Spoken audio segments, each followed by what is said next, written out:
トのせチーズオムカレー。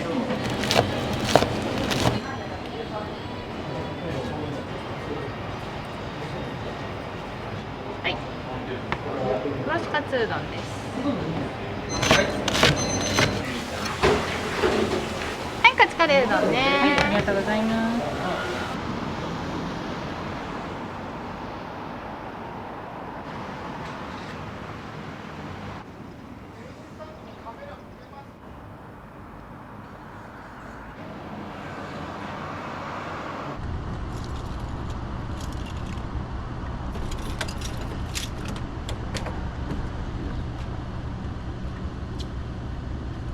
大事なベンチです。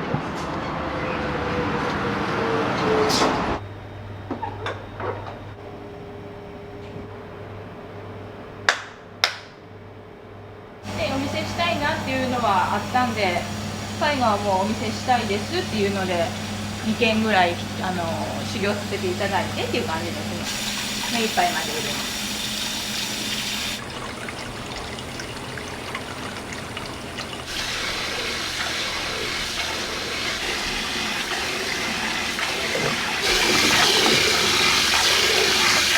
お店の名前の由来とかって聞いていいですか？大丈夫ですよ、はい、コロナの時期っていうのもあったんで、笑うことすらなんかダメだったんですよ。あの時期って声を発するなとかだったんで、やっぱあははっていう店名を言うだけで、ね、自然と笑ってしまうっていうのと、あ、母の味だっていう、本当なんか家庭料理みたいな感じでお家に帰ってくるみたいなお店がいいなって思ってたんで、あ、母の味だっていうのと、あははっていう笑い声と、1年経ってやっぱよっちゃんよっちゃんってみんな親しんでくれるんで、じゃあより分かりやすくっていうのでサブタイトルみたいなので、よっちゃん食堂っていう、何があるか分かりやすいかなと思って、食堂の方がっていうので高めに。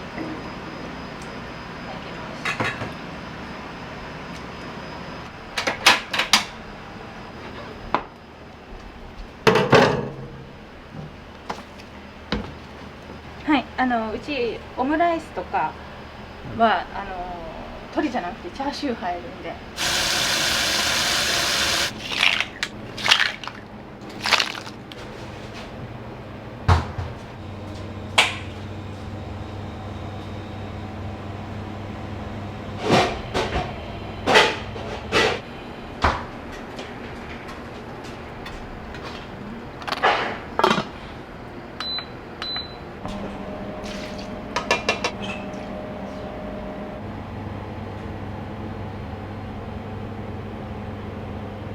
夜のおつまみとか。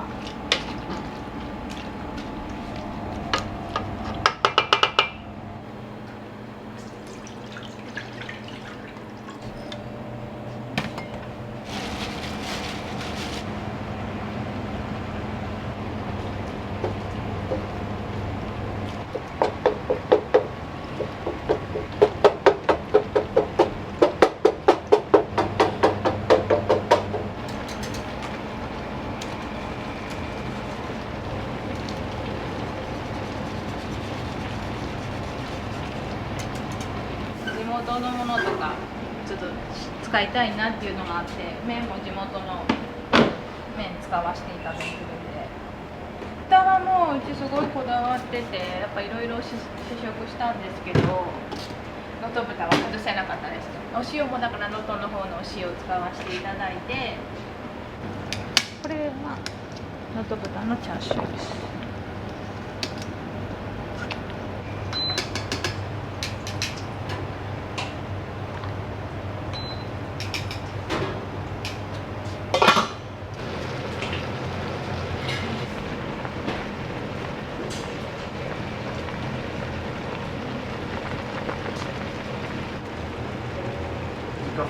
オムライスの、そうです。オムライスケチャップだけでちょっと酸味強いんで、うちの息子ら2人もオムライスが嫌い、ケチャップが嫌いで、主婦って本当オムライスってお助けメニューなんですよね。だからどうしてもなんか嫌いなものを好きにさせたくてっていうのがあって、ちょっとケチャップの酸味が嫌やっていうことなんで、酸味消して、でいろいろちょっと配合させていただいてます。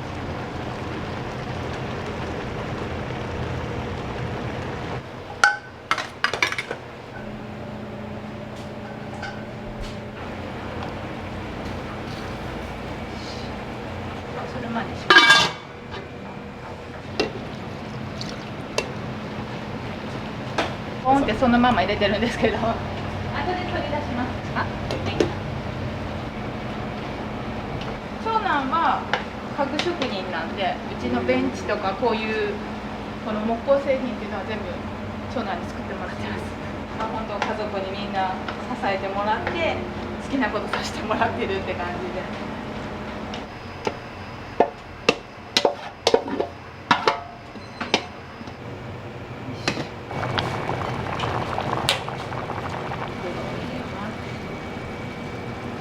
イワシにウルメにサバ。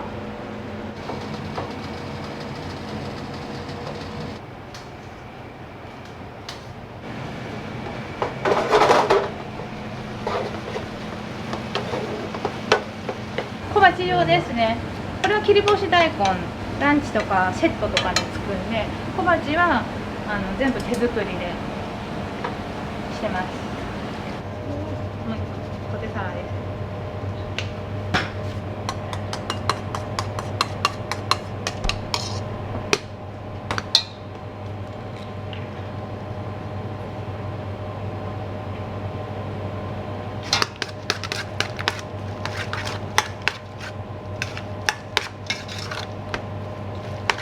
ランチに小鉢つくんで、はい、そこランチとか、ご飯セット、うどんセットっていうのがあるんで、もちろん小鉢でもお出しします。ポテサラ人気なんで、スタッフとかもすぐまかないで食べたいって言うけどなくなったりしてます。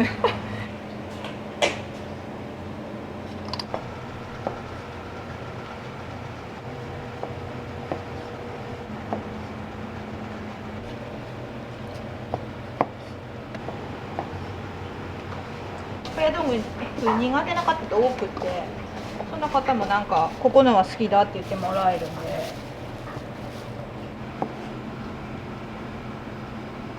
もちもちします。これが人気の煮物です。このままやとちょっとねパサついて食べにくい。カツのサムライスがすごい出ますね。あとはもうカレー飯みたいなのがあるんですけど、それもよく出ますね。カレーチーズオムカレー。なぜカツがよく出ます。いろんなものにカツをみんな乗せて召し上がってくれる感じなんで。炙りチーズカレー飯。チーズ炙るとすごい人気が出るんですよ。ごめん、逆に。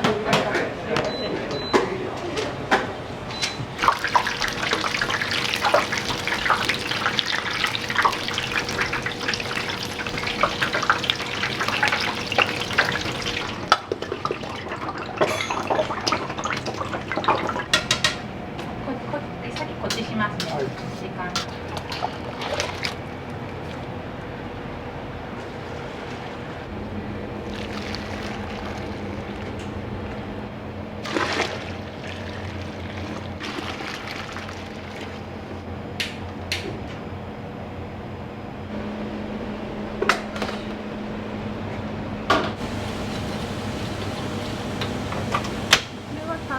ベースです。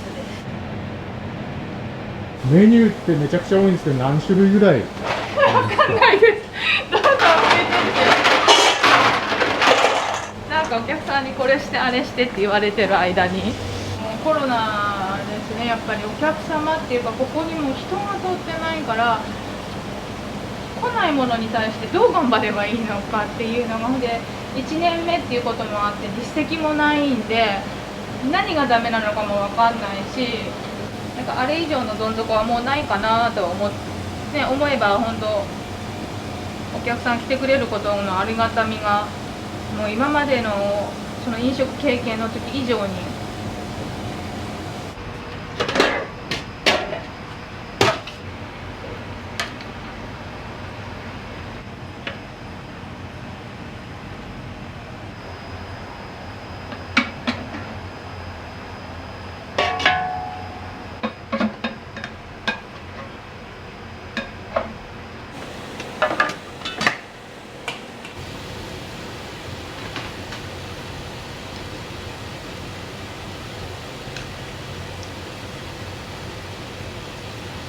と柔らかすぎて持つのも大変なんですよ。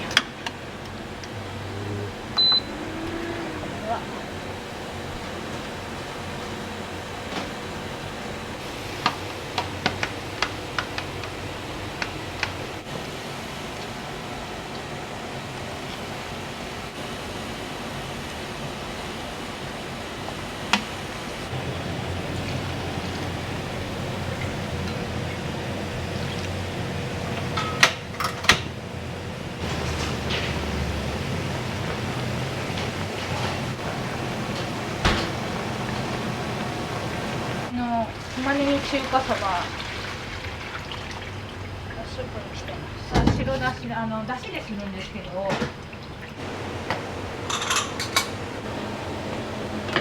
これラード入れてあります。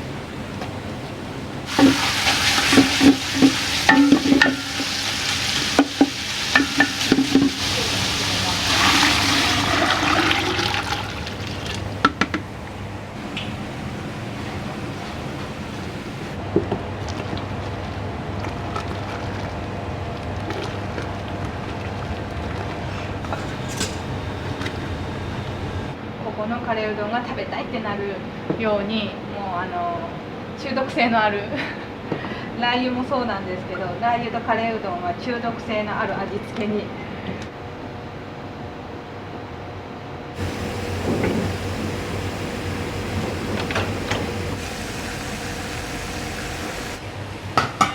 5分ぐらい。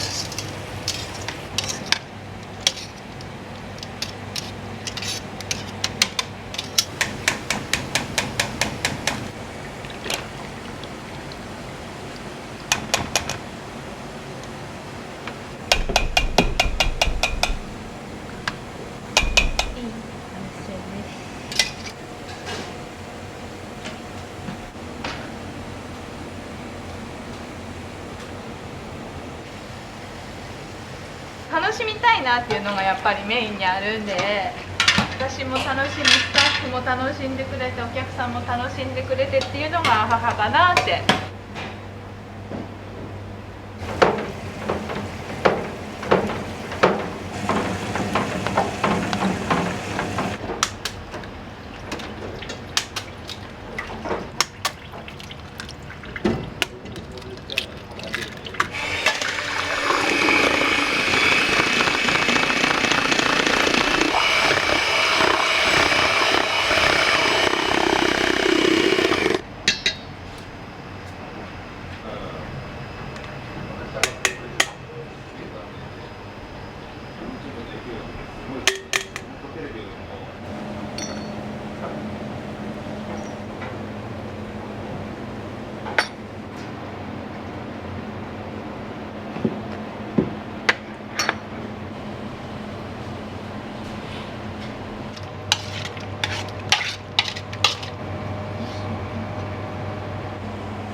か混ぜそば、混ぜうどんとかに天かす入れるんで。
それでおかか作ったりとか。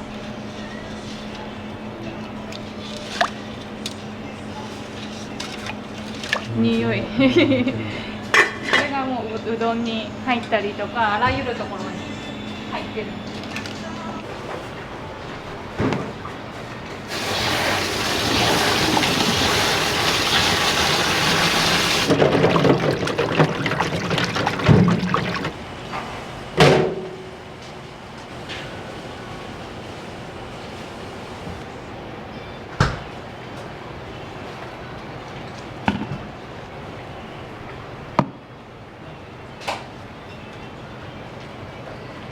ましたランチになります。あ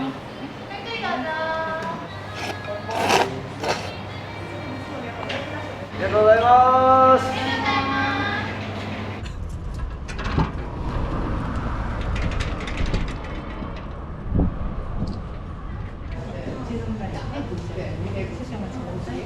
カレーが欲しいますね。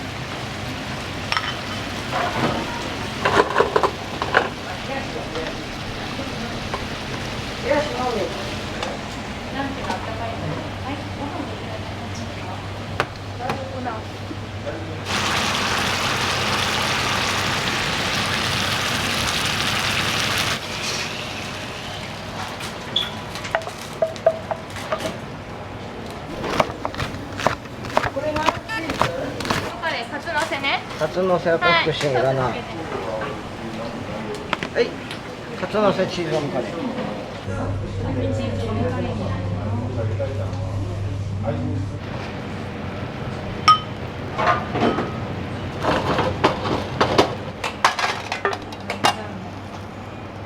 はい、かけるわそのまんま。はい、チーズオムカレーね。あ、ランチ入れていい？ランチあった。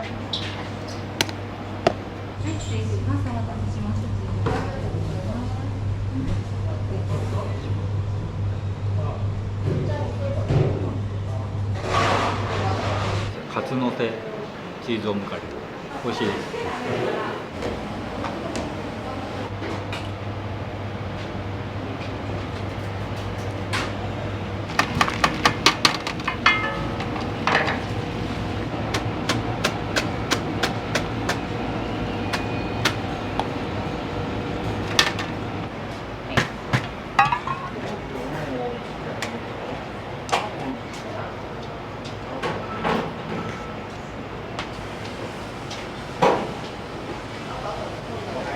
はい、ランチです。すいません、お待たせしました。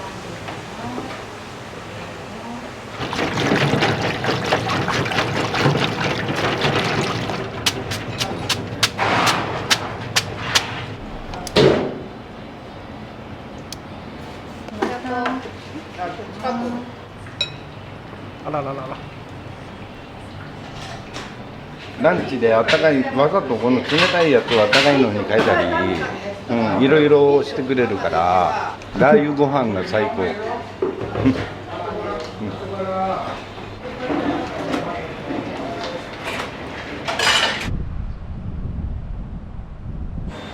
どんのやつか、どっちや？あ、ご飯ね。ご飯ね。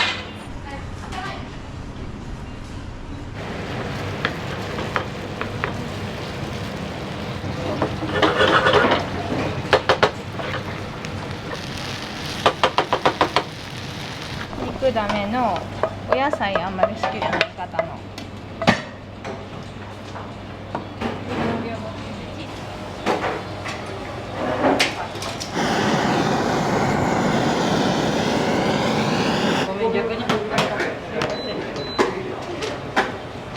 お待たせしました。お皿と熱いので。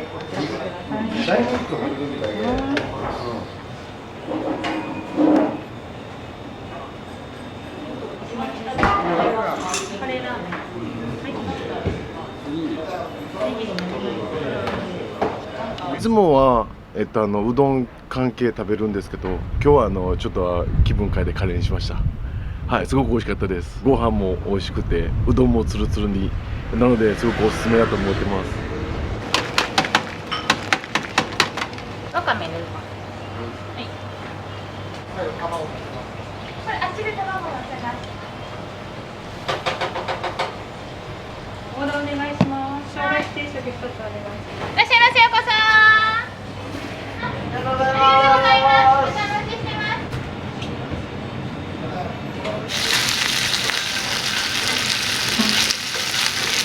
お好きなお席どうぞ。いらっしゃいませ。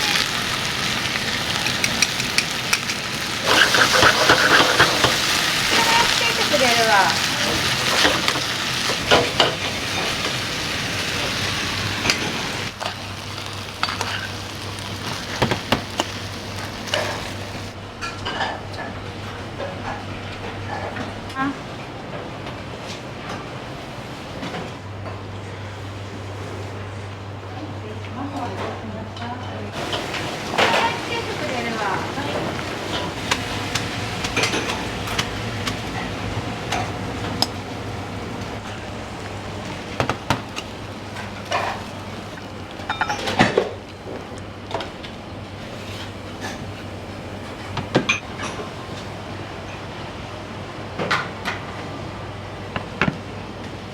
先来ていい？結構来られるんですか、こちらのお店って。大体毎日。美味しいよ。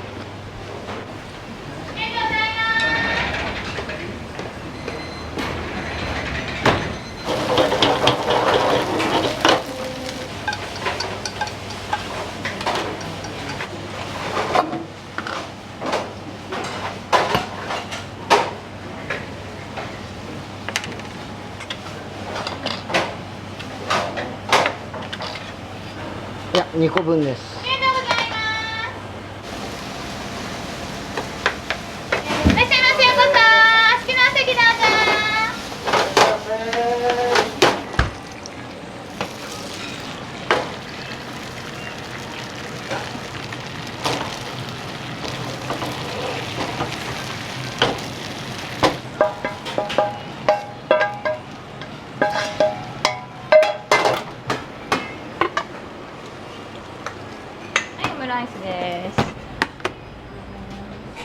はい、ありがとうございます。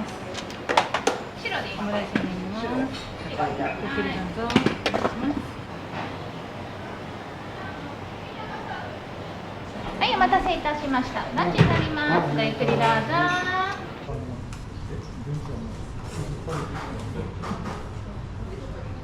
2回目なんであんまり十分にわからないんですけど、なんか家庭の味に近いなと思って。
真ん中行く。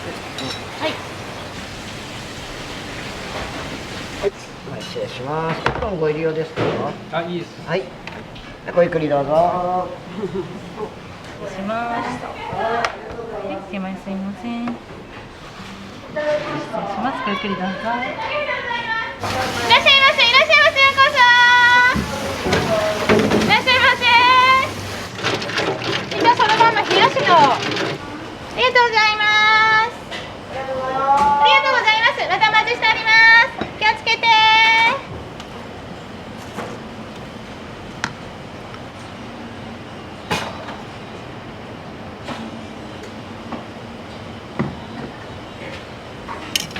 はい、ラー油少なめね。はい、ありがとうございます。で、全部揃ったかな。はい。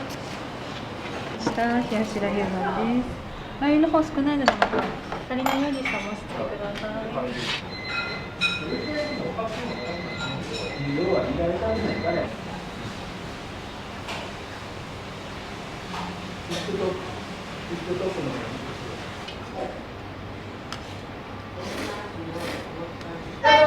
りがとうございます。お気をつけて。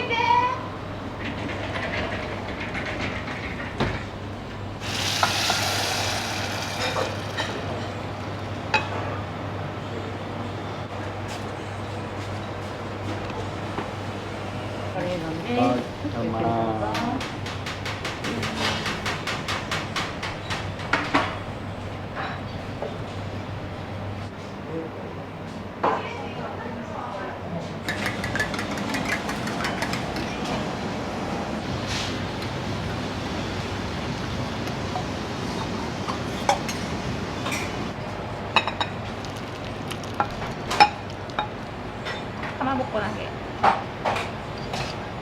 い、お願いします。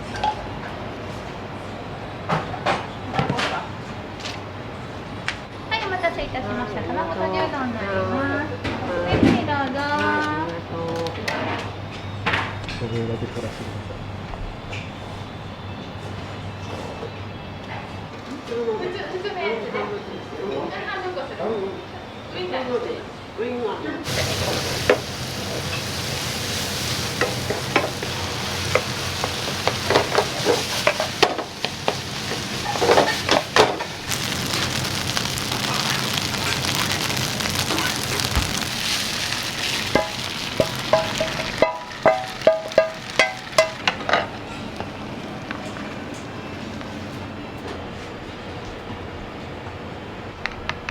はい、お願いします。こちらはオープン当初から知ってるので、オープンして1年も経ってとても嬉しいと思います。うどん屋さんとかにはない雰囲気っていうかなんだろう、ファミリー的な対応っていう形で、意外に喋りやすくだしカウンター多いですね。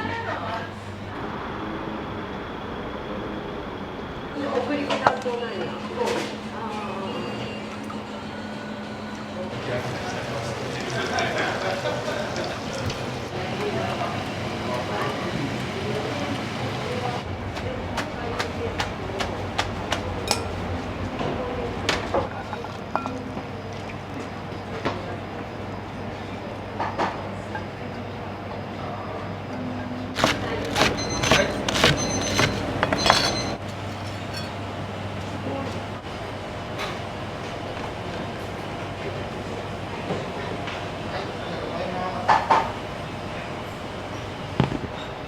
レーうどんになります。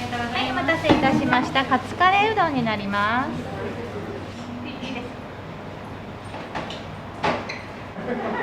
それなら顔出し OK やね。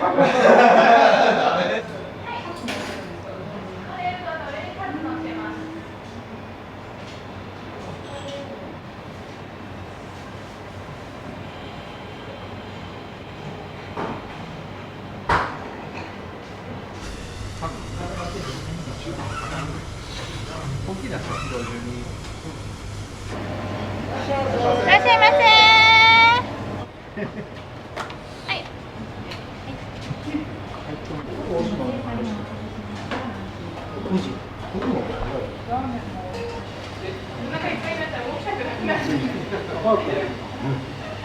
カレーうどんではい、ーテーブル1番さんです。ありがとうございます。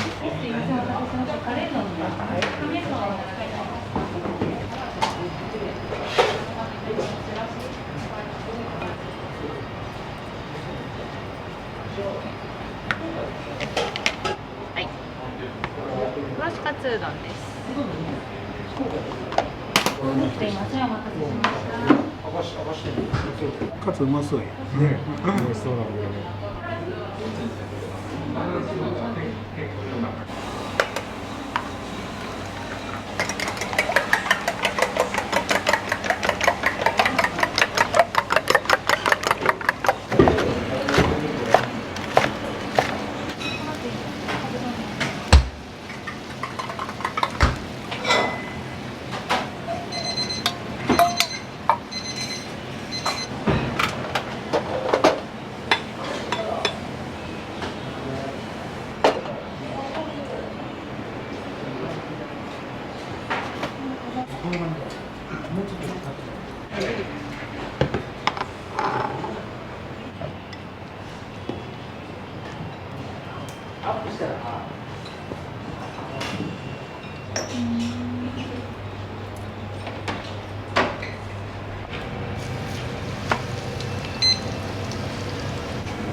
はい、カツカレーうどんね。はい、ありがとうございます。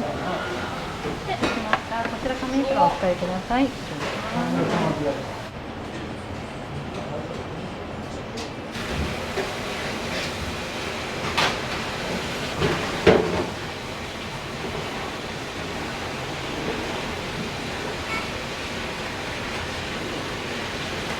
い、冷やし担々麺です。カウンターさんやね。全部あるかな、そっち。あったかいおろしカツうどんと、はいカレーうどん2ありがとうございます。よっちゃんこれタンタンってさ、これごま？ごま。ごまか。ごまの味が強いよね。まずごまの味が強いよね。そうそうそう。で、でそっからラー油が来る感じや。うちは何でもラー油なんで、何でもラー油ね、入れたからラー油よく使うよね。そう、ラー油推しなんで。ね、ガンガン来るなと思って。ラー油ガンガン来るなと思って。じゃあありがとう。めっちゃ美味しかったです。綺麗でした。なんかもうすごい綺麗でした。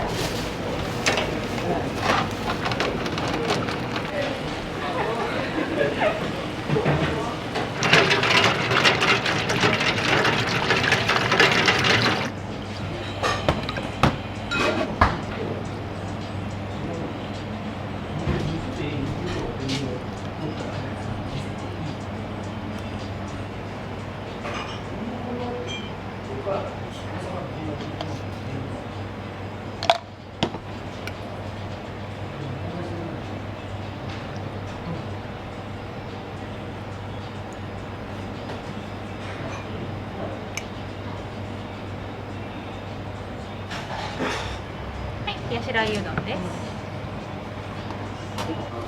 はい、お待たせいたしました。冷やしラー油うどんになります。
これいいですか？はい。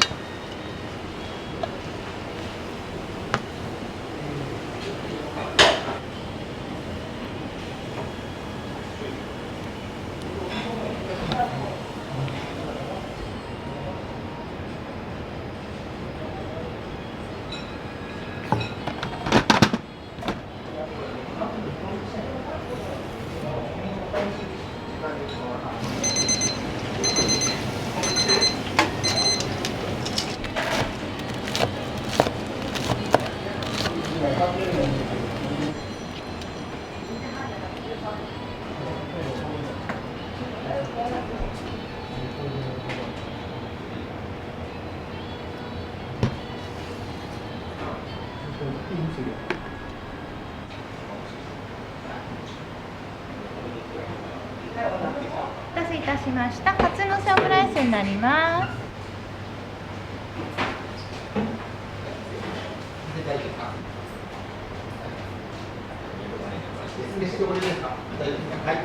ありがとうございます。お待ちしております。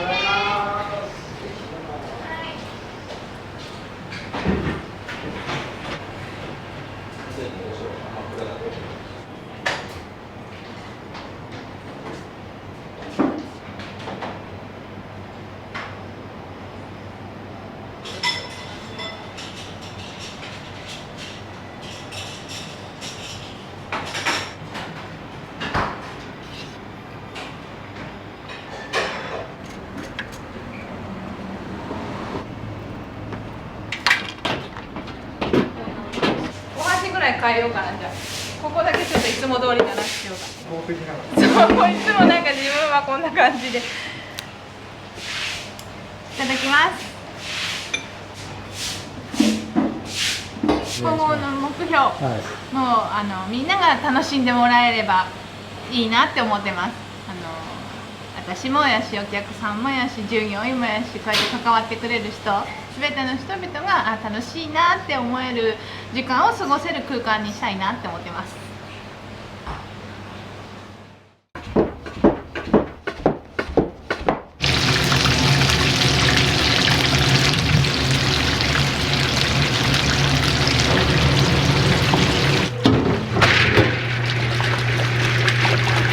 はい。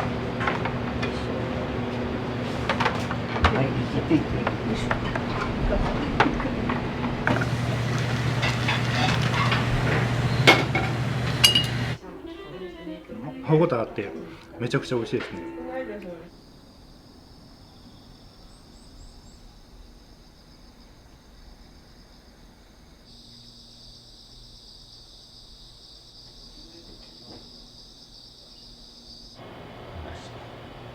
お願いします。毎日粉から引いてるってことですね。そうですね。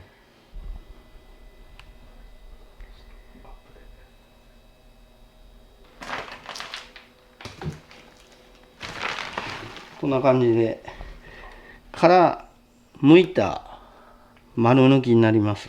これ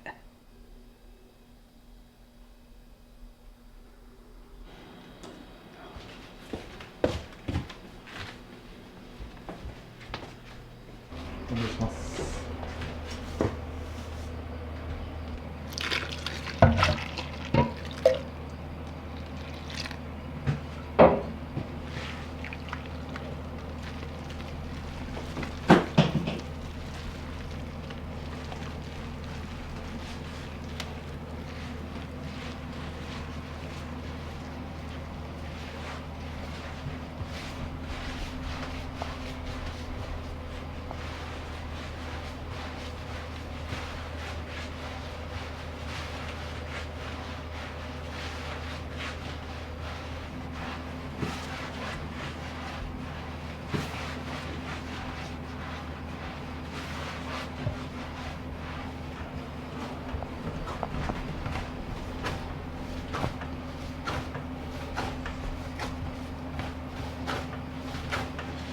ちょうど20年になりますね。お店継いで2代目で戻ってきて、これつくねりって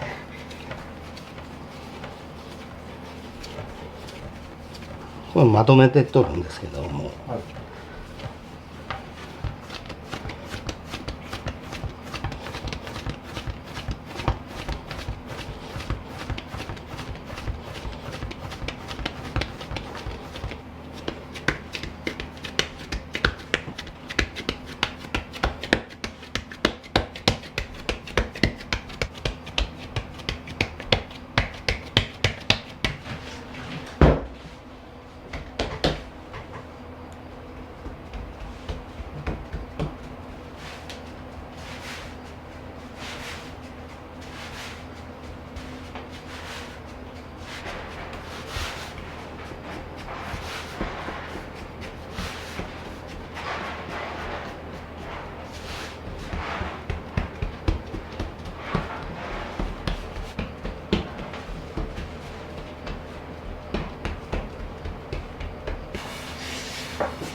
人気メニューは天ぷらが一番人気ですね。天ぷらとお蕎麦のセットを頼まれるお客様が多いそうですね。天ぷらか鴨、つけ鴨あるんですけど、それ頼まれるお客さんもまあまあいますかね。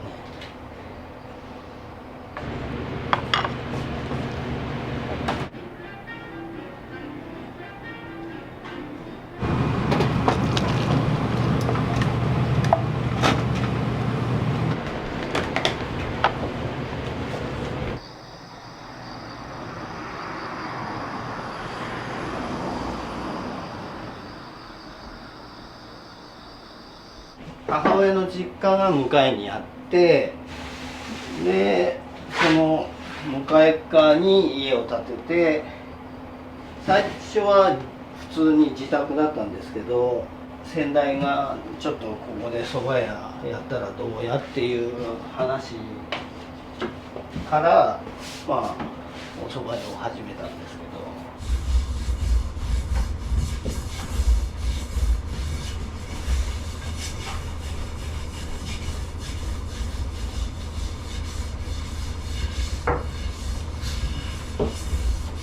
うちつなぎ一切使ってないんで、こういう紙に一個一個包んでバットに入れるって形です。風当たると風邪ひいちゃうんで。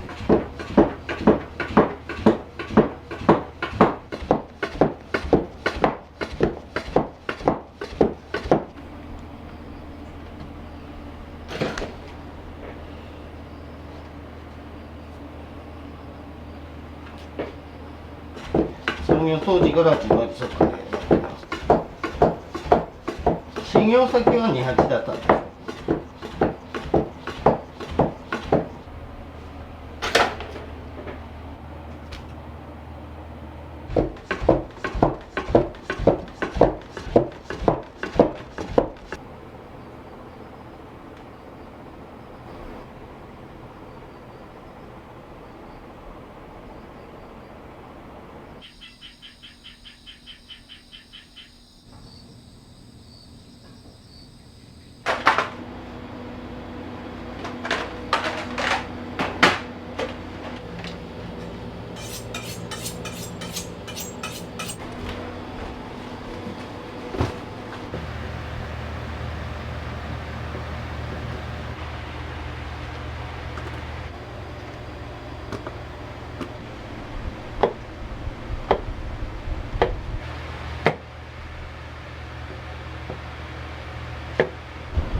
今日なんかは50人前でもお盆とかやったら70とか。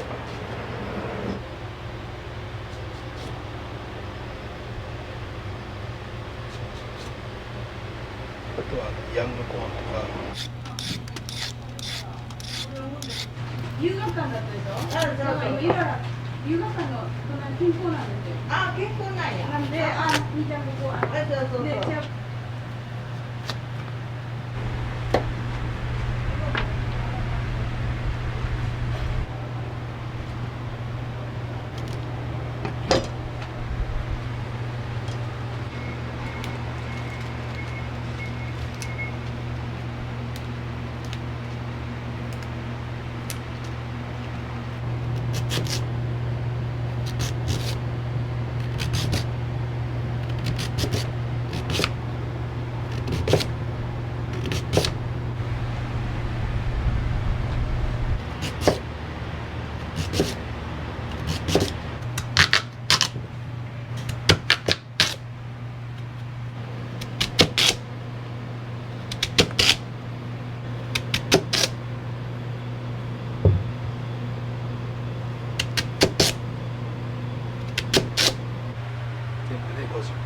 27やってる。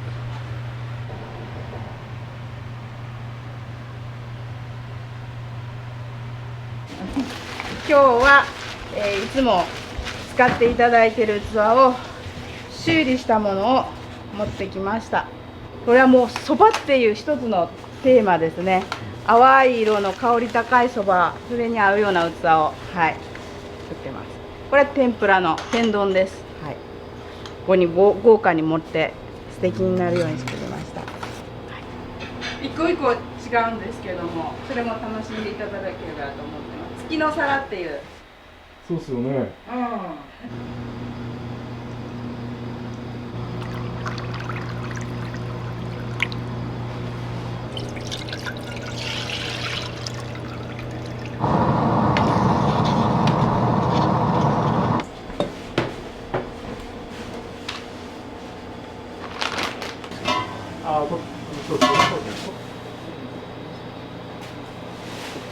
これサバで、ソーダと本ガツオが入ってます。で、メジカ、これも本ガツオです。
そばにいるとそんだけなることないから。で結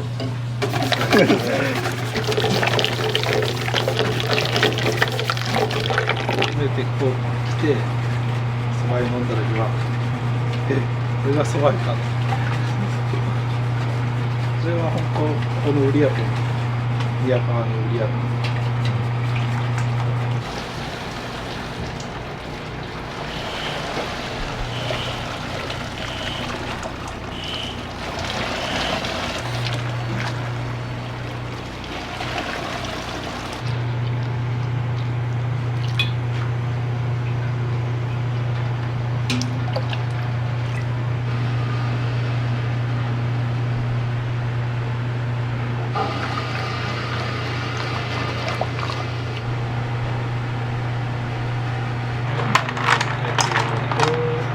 つけてるのに合わせたり。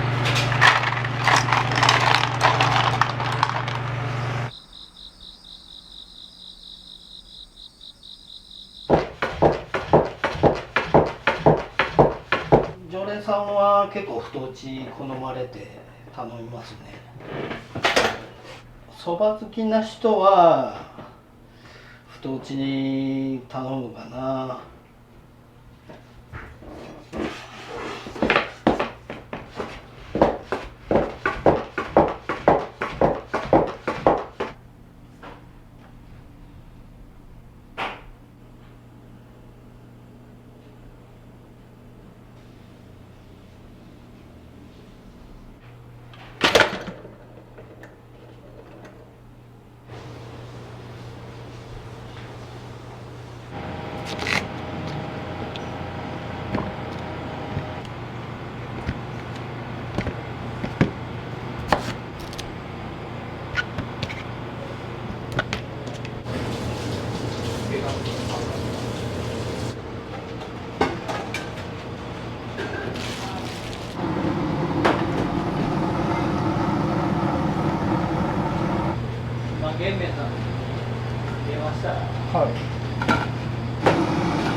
やってるんですけど、置いてあるんですか。手作りっぽい。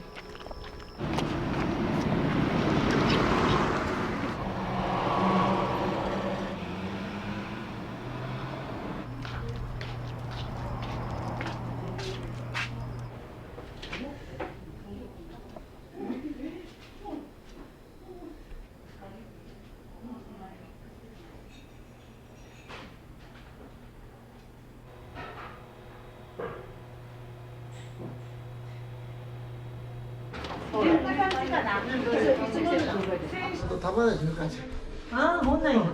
すぐわかる。つけとろ、天盛りとつけとろが2つですね。一つは太麺でね。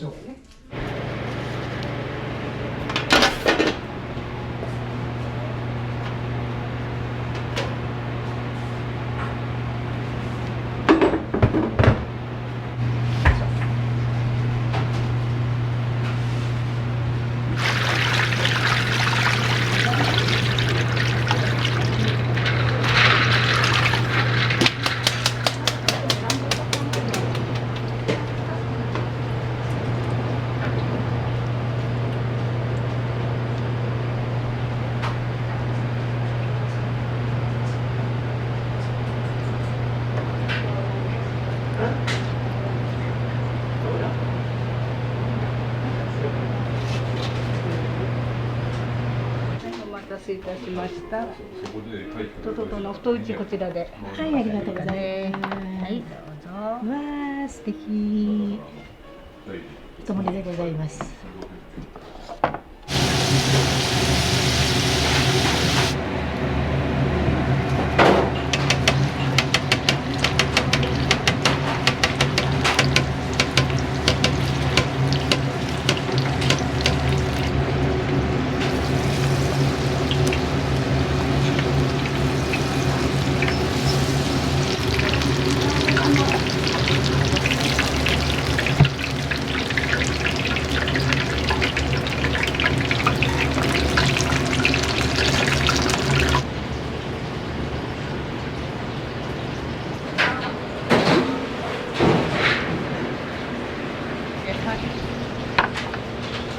きます。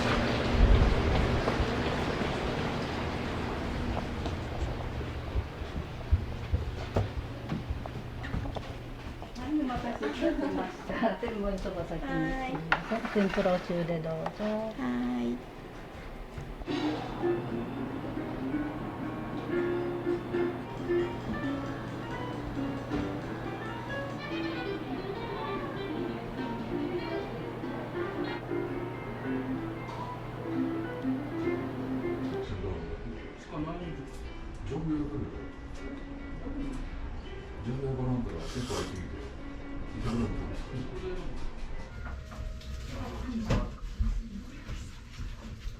おすすめ、天ぷらがおすすめなんで、揚げたてで美味しいとか。ほな天盛り。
まず8番。はい。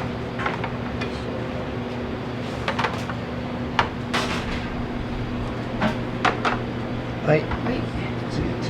8番。はい、切っていって。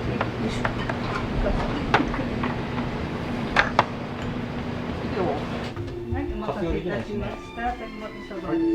奥からすみません。後ろからごめんなさい。はい、お待たせしました。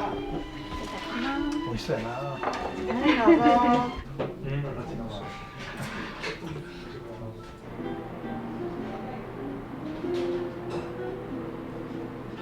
あ、牛魚にか。こんな大きいのね。天ぷらすごい美味しいと思う。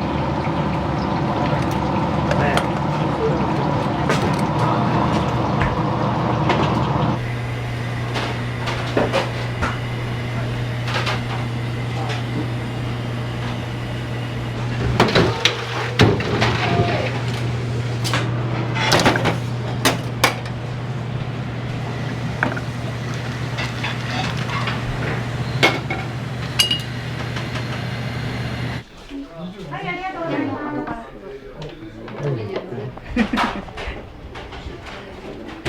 はい、お待たせしました。はい、天盛りそばです。どうぞ。ありがと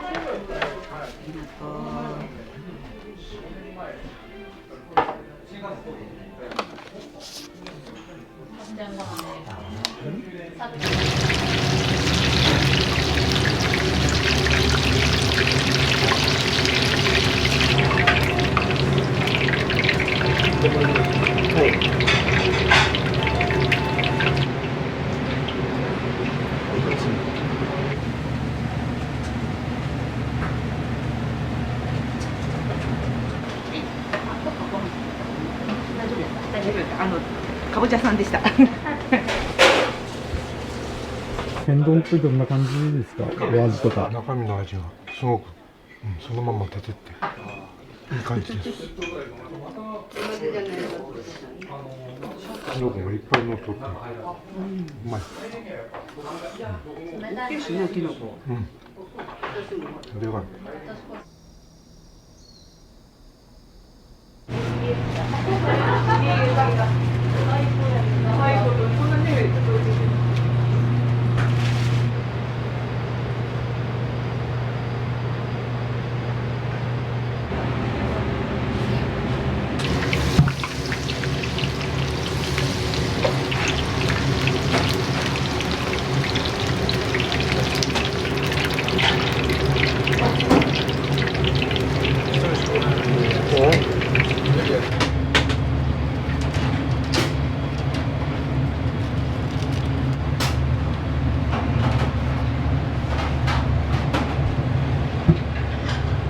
お願いします。は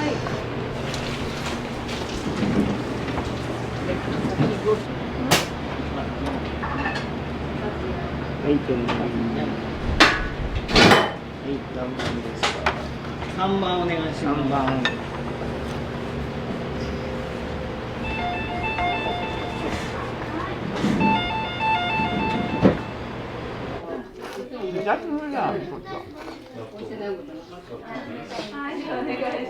難しいか。入れますね。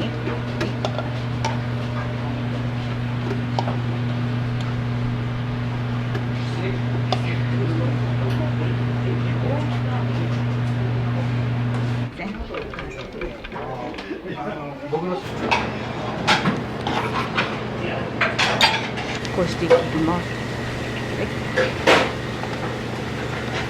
よい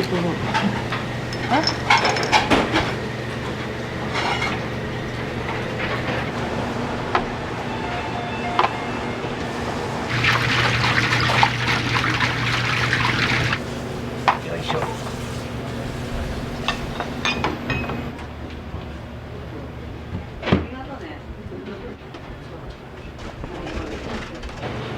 半分ぐらいやる。ここから離れられないんで忙しかった。ありがとうございます。こんなこと一人言わない。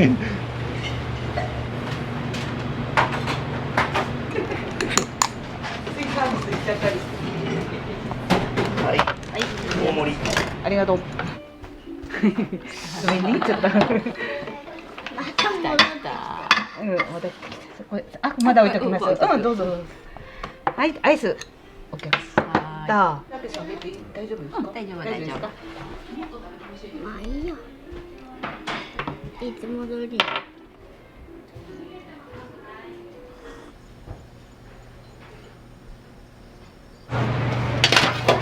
うち結構若い子来るんで、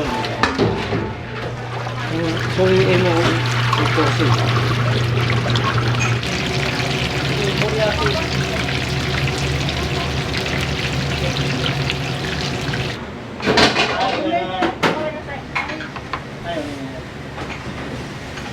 はい。何番？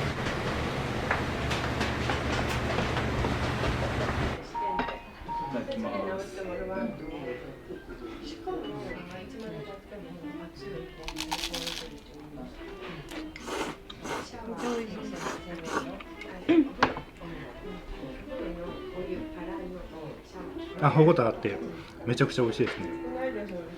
ふんのいいですね、そばの。おろしが2つ。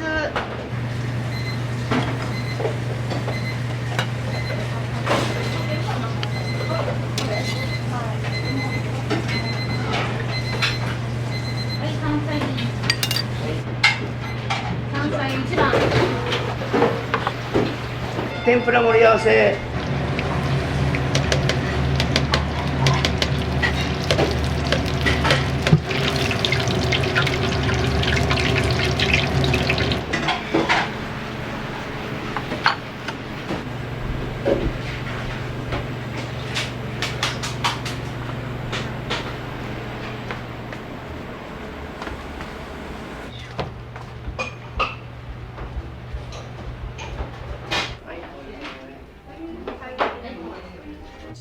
天盛りそば注文しました。天ぷら美味しかったです。はい。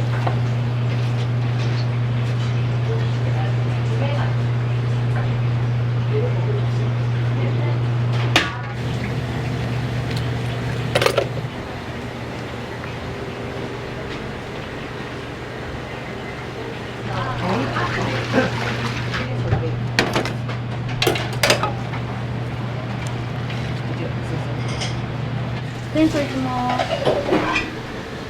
天素何番？2番。はい。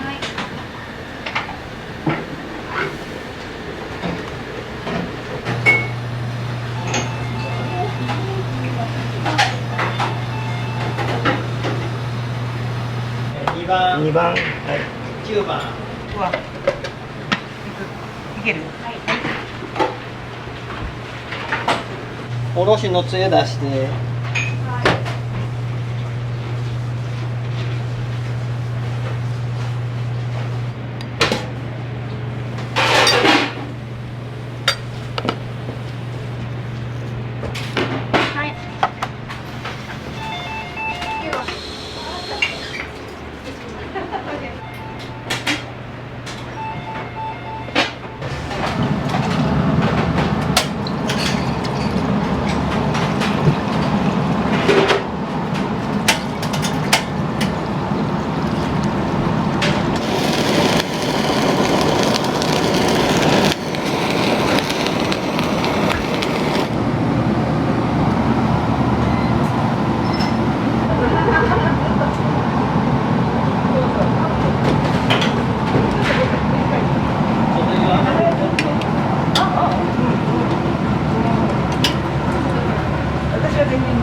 3番ね。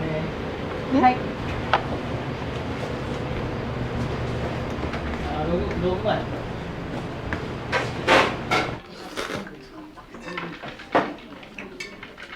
美味しい。うん。美味しい。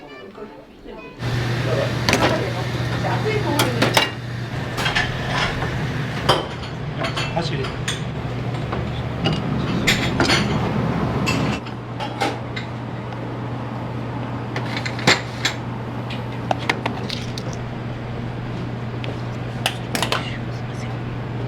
三つ葉お願いします。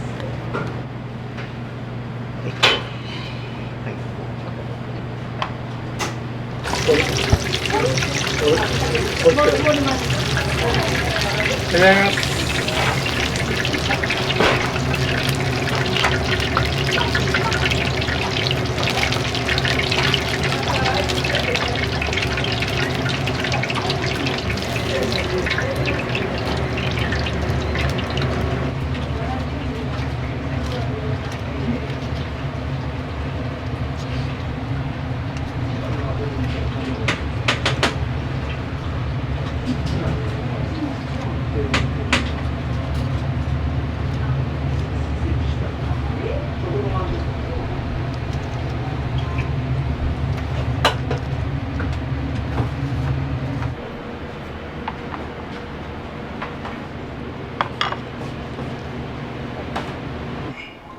しました。天まりそばになります。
そば湯をいただきます。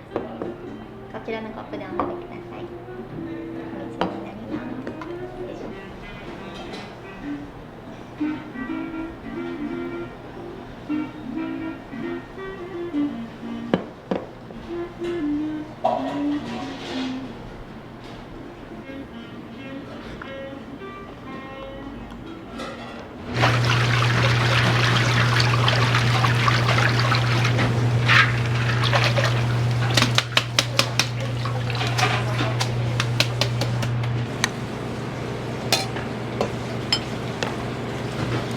下のそのサラでいいです。全然やる。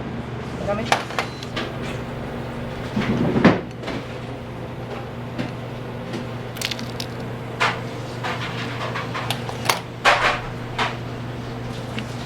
タそばになります。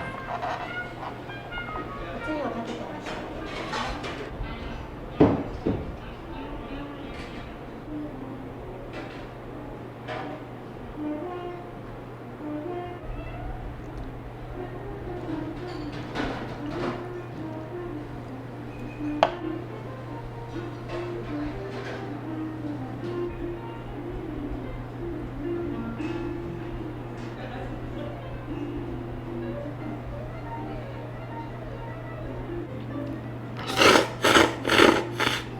かぼちゃプリンです。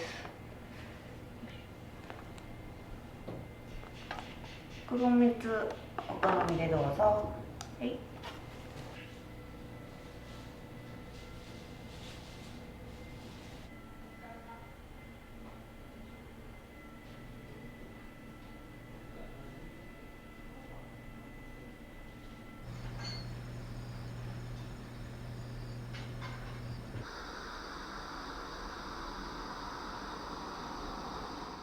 あ、僕らは東京から来ました。長野です。埼玉です。埼玉です。東京です。ねじゃあ。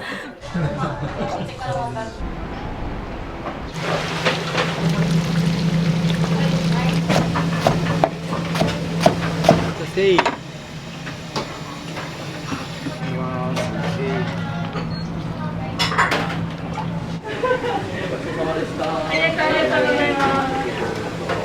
そば湯。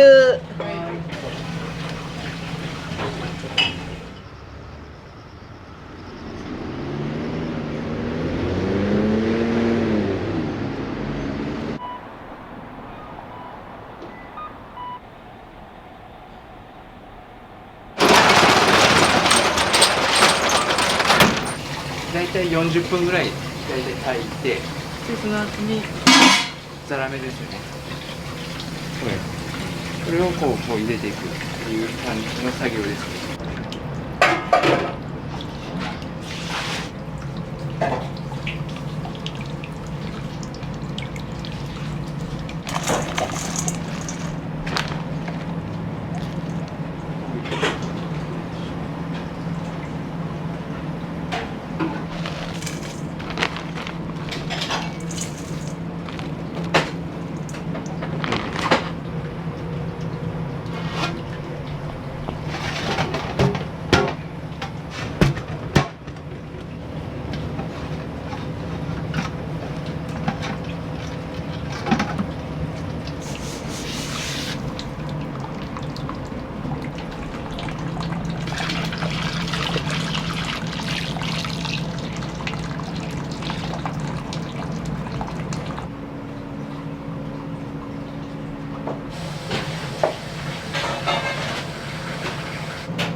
土日だと200から250人ぐらいは来るんじゃないかな。特に人気のメニューってなってくると、やっぱりうちらはソースカツ丼とおろしそばでから焼きそば寿司、そんなセットが多いですよね。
れます。はい。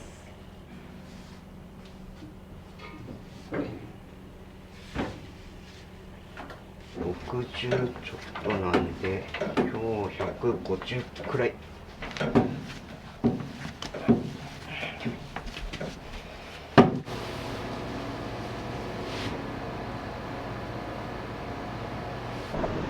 製粉屋さんとお蕎麦屋さんがちゃんとタッグ組んで、石伏せ引きましょうっていう協定結んでるんですよ。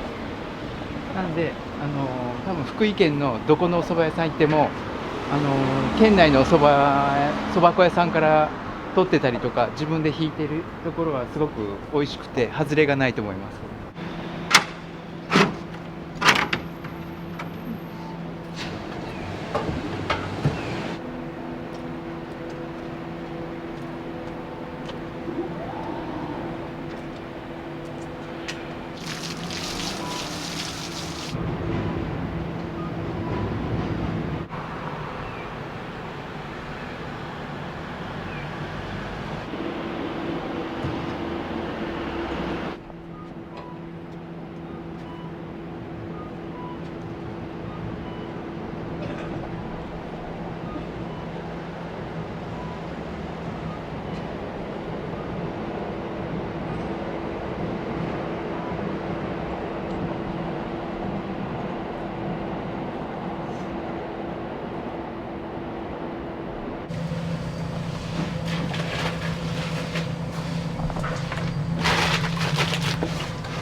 全てこうデータ化して、缶ではやらないようにしてます。それでも狂いますね。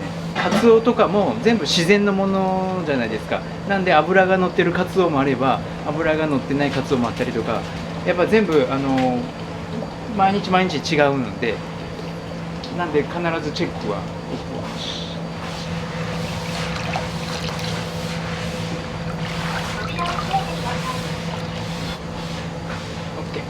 出しちゃう。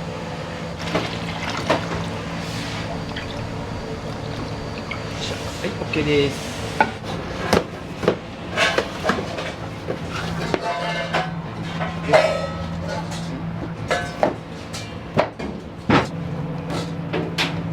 あ、はい。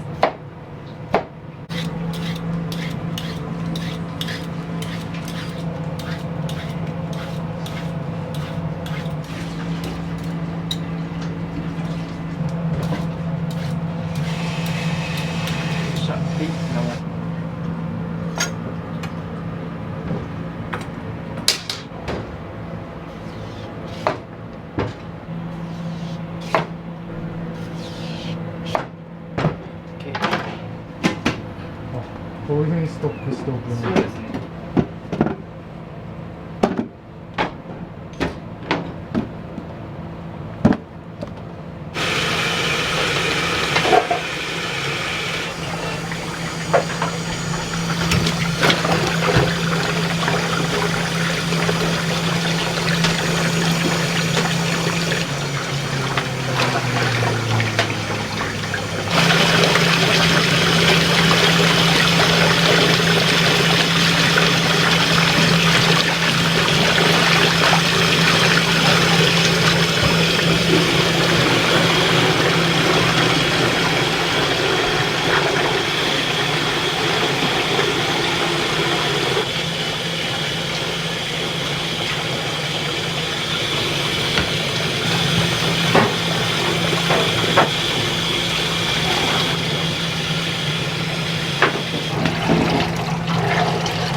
切れを生パン粉で。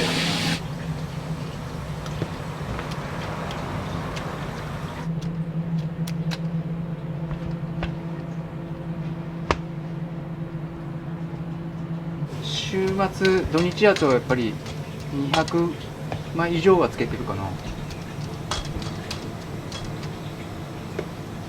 そんだけつけるとなるともう1人ではもう大変やで、2人がかりでつけてます。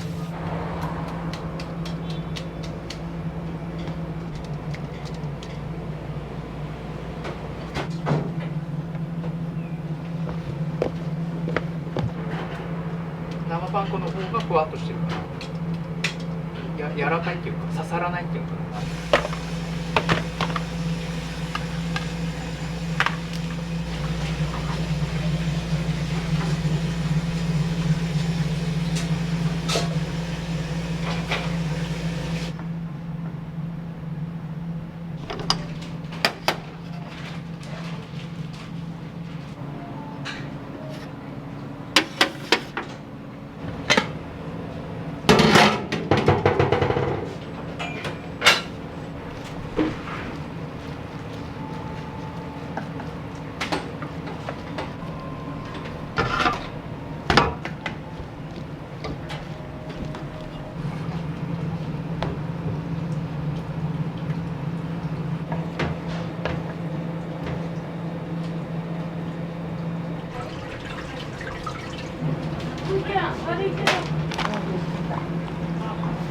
はい、OK です。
天おろしの麺大盛りです。エビ天おろしの麺大盛り。はい。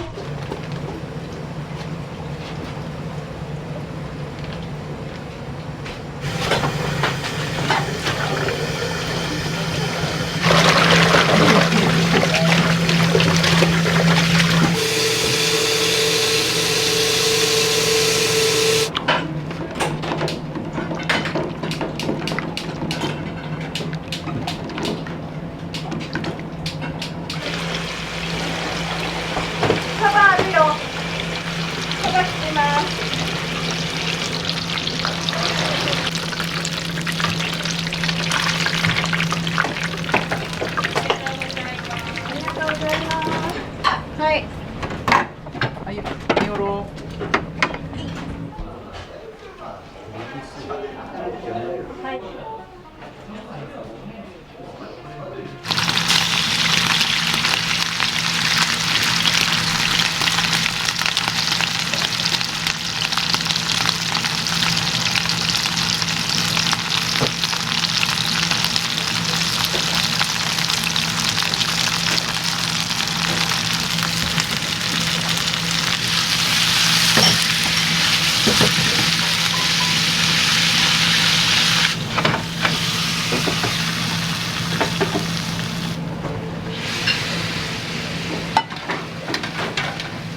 炒めうどん2つお待たせ。はい。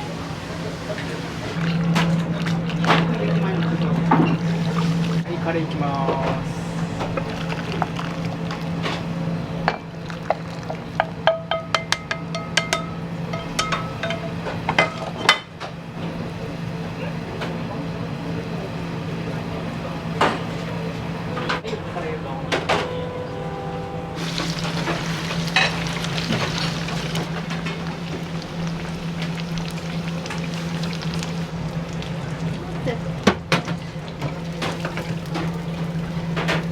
もう一回これにドボンとつけるんですって。おろしそば。はい、よろしいですか。はい。かけのそばラーメン作ります。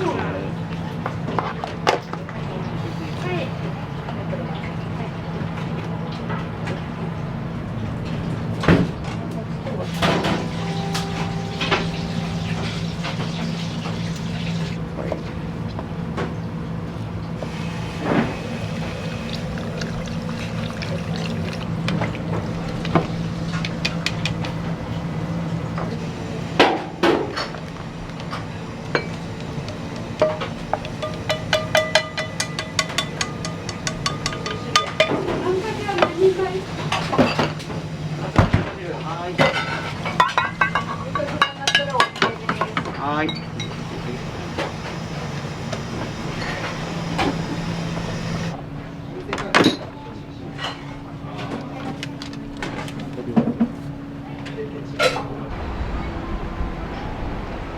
ニ天丼セットのおろしですね。はい。越前おろしそばはいを一つください。はい。はい。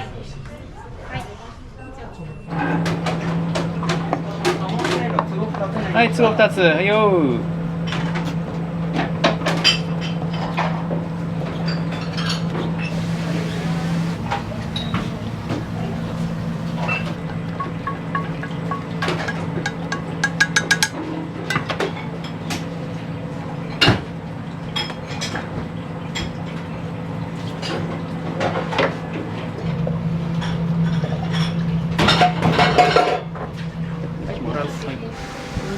ざるそば。はい。ハモスエロ2つ上がったよ。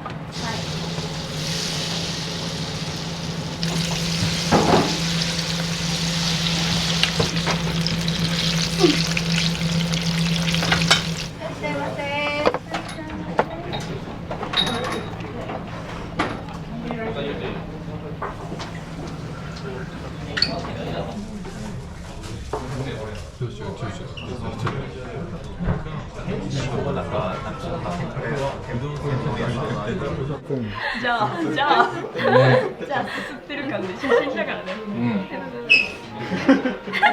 長野埼玉です。埼玉です。東京です。美味しいです。香りすごくて美味しかったです。初めて食べましたこのおろしの。ね。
大盛りおろしですか。はい。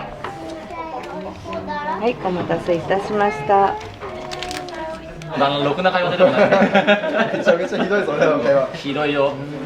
僕ら東京から来ました。やっぱりせっかく来たからにやっぱ美味しいもの食べたいなってことで、そばも美味しいですし、あとサバ寿司の方もあんまり普段食べたことなかったので意外とそばと合うなと思ってすごい美味しかったです。福井県来るのが、初めてだったんですけど、なんか福井県もともとそばが有名って聞いてたので、なんかそば食べたいなと思って今日来たんですけど、なんか福井県で有名なサバとこのそば食べれてすごい嬉しかったです。今カツ丼セットが13きました。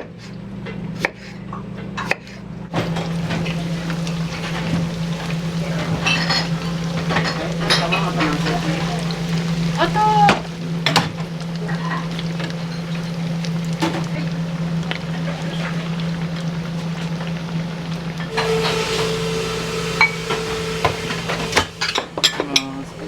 下か上か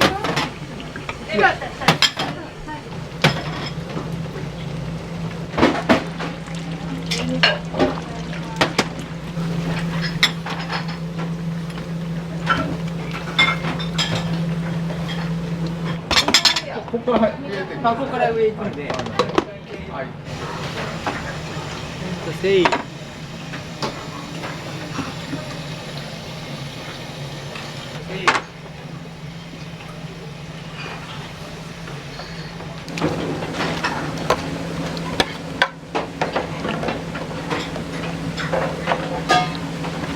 まずミニカツおいちです。はいはい。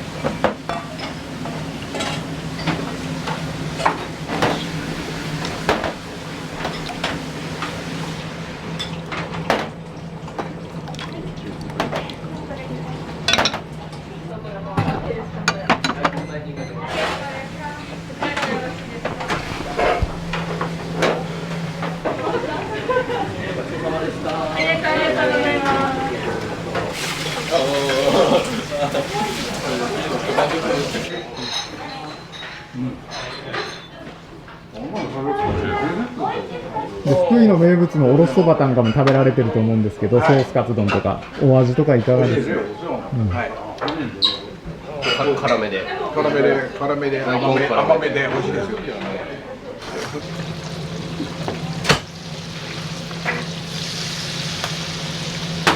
1個のパン粉を冷蔵庫に入れるのと、冷蔵庫の中のおそば2枚一緒に入れて。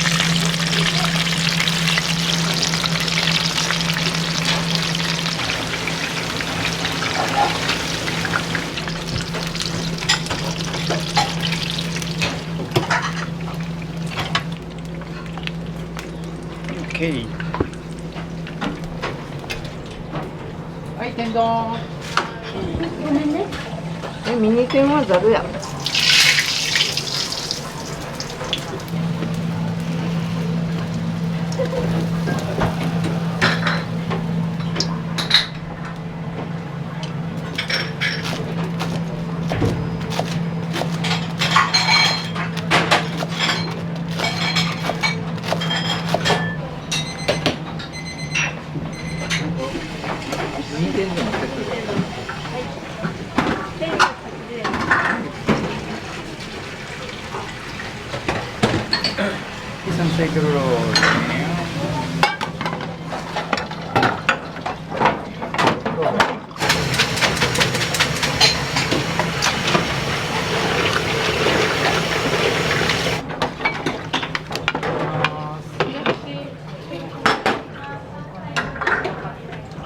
はい、とろろおろし大盛り。はい、仕入れやらせてください。あ、これか。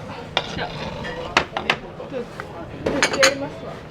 薬味。はい、大盛りです。これかもしれる。はい、お箸。はい。はい。はい、次私。じゃあ、ここやの人。そば湯。はい、これはどこですか。4番ですかね。はい、とろろおろし。はい。サバ単品1つ、サバセット2つ、ざるそば大盛り、ミニカツ、カレーうどんの単品カツカレーセットです。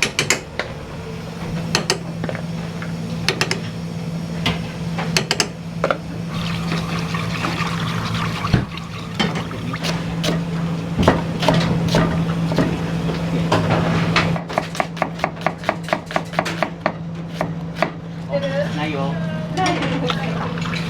ないって。残念。ミニカツカ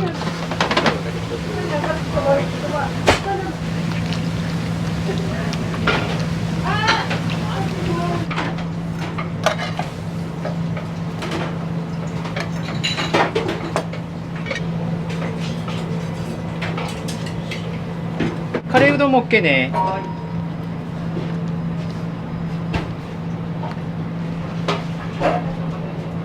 い、OK です。はい、カツカレー。はいです。定食はい。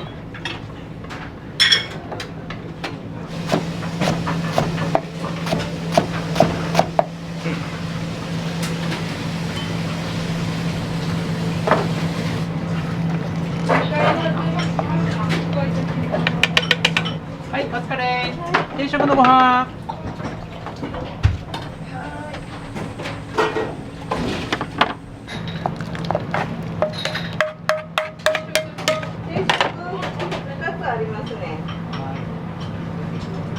い、カレーうどん。は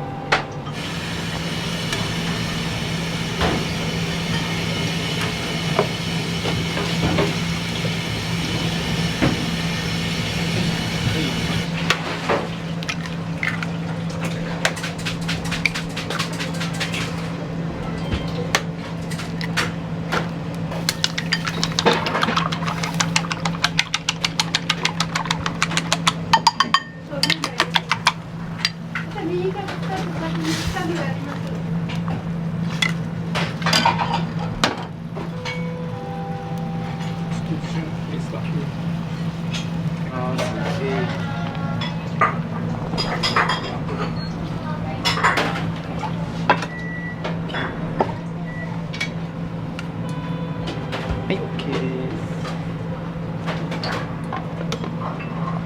はい、卵カツ丼。はい、OK。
そんなしてたらさ、あっちも。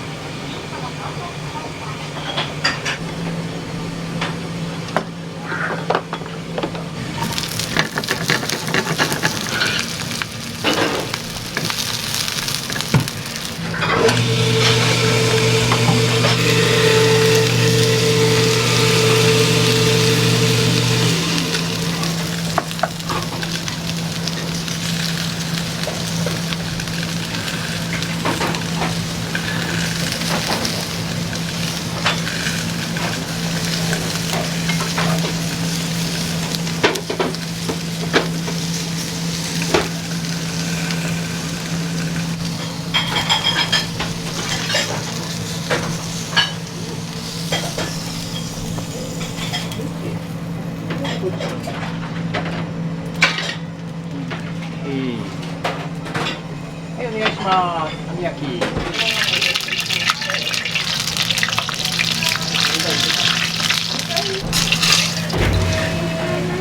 らっしゃいませ。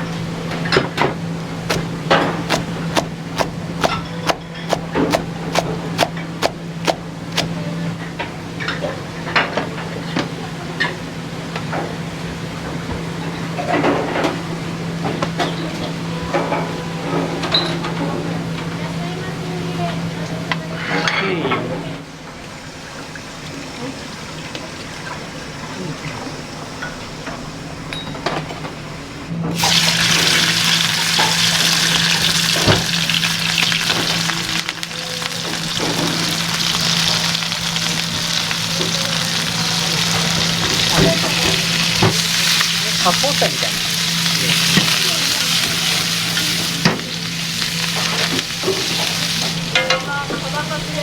はい、サバカツ一丁。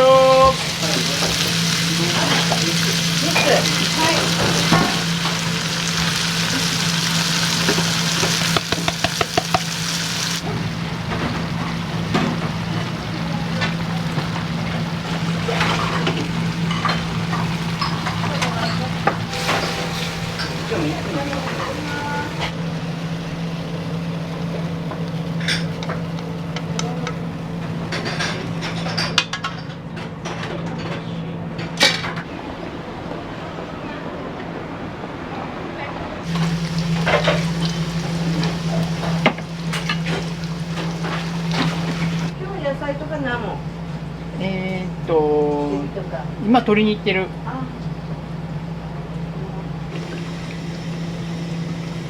こは油差しやったりとか、自転車とか。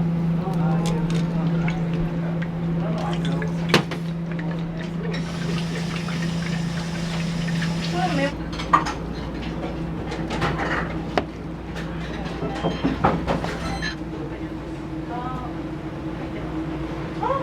店長、いいこぼれでも買ってます。100均で。これより100均の方が絶対。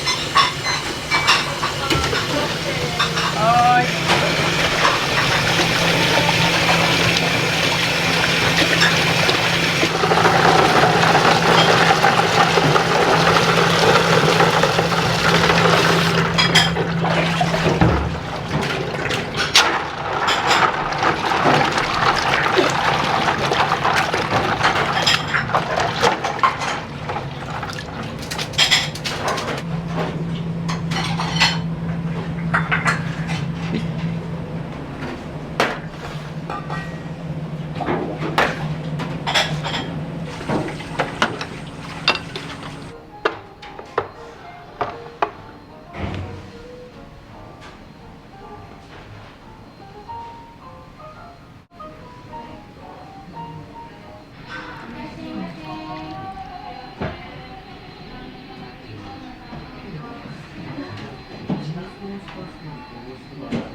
ほら、さっきと全然違う。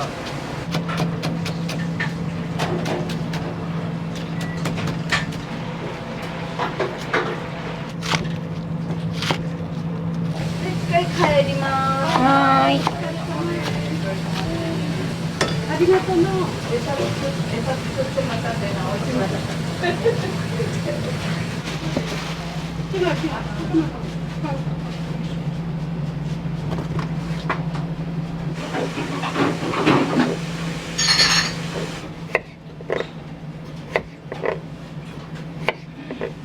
硬いやつやな、結構。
いくらやったっけ？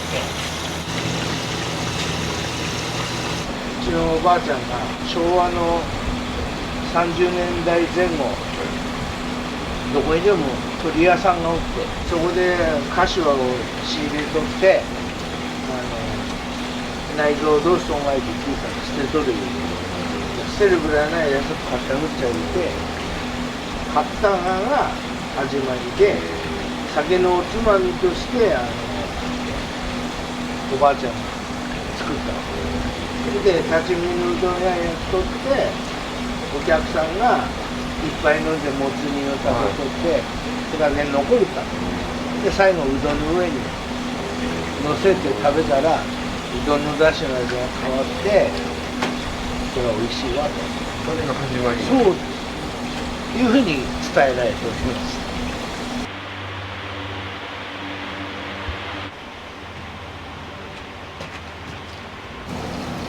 心臓を掃除して洗ってそれからこれの掃除したやつと合わせてでタレの中に入れて蒸し器で、6時間。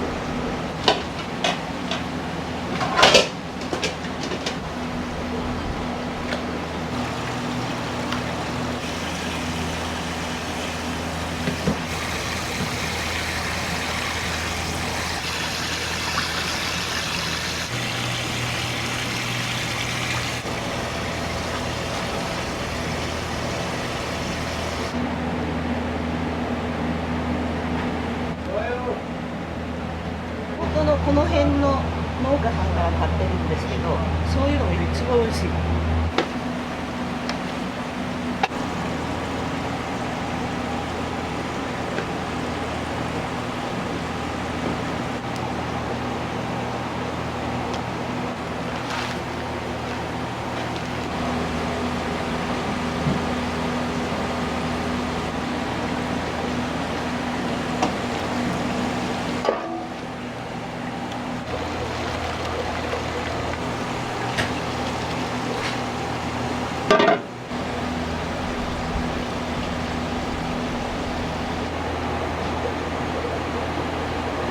美味しい昆布使ってるんで、これをきれいに洗って細かく切って昆布レタスチャーハンっていうのも出してます。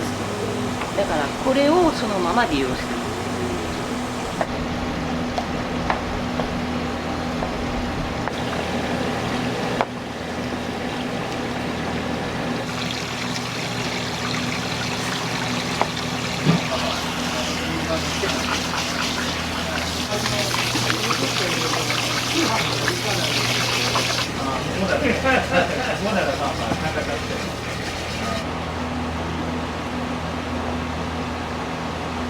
18で調理師学校へ行ってその時に学生しとった時に住んでたところの近くでうまい中華屋さんじゃあ中華料理しようかな。何年ぐらいやられる？ 3年ぐらいですかね。要は町中華を習ったんです。22、3で戻って要はうちのおふくろがこのもつを継承してそのままに至る。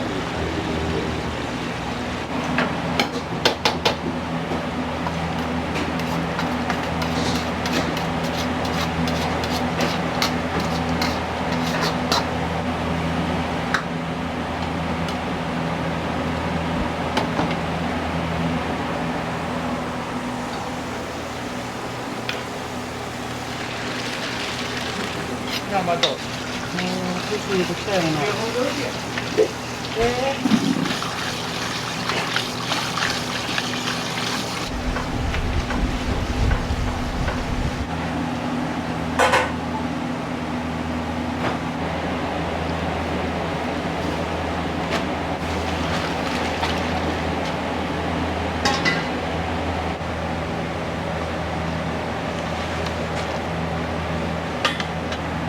うまそう。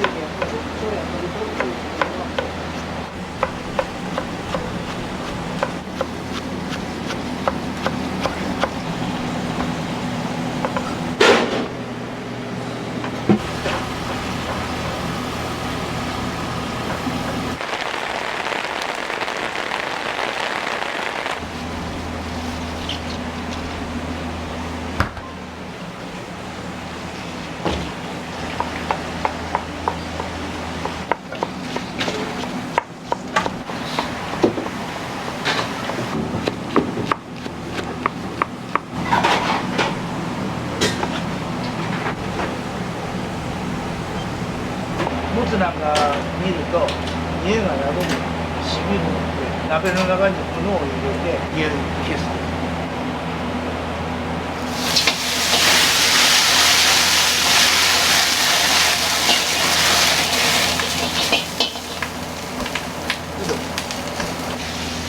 何から何まで田舎のにすることもあって全て手作業のアナログでやってますね。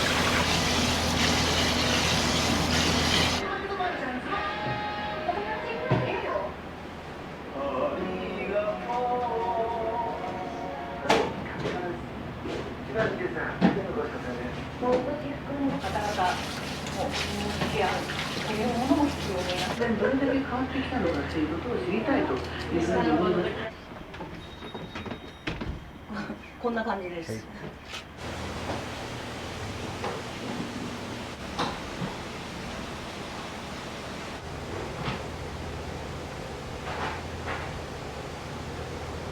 人気のメニューって何、どういうメニュー？一番出るのがこれで、その次に A セットオムライスで、あとはここどっこいどっこいです。昔ながらのオムライスなんで、何のおしゃれ感もなく、トマトケチャップと玉ねぎと鶏肉で炒めるオールドオムライスです。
ご飯取らんでもいい。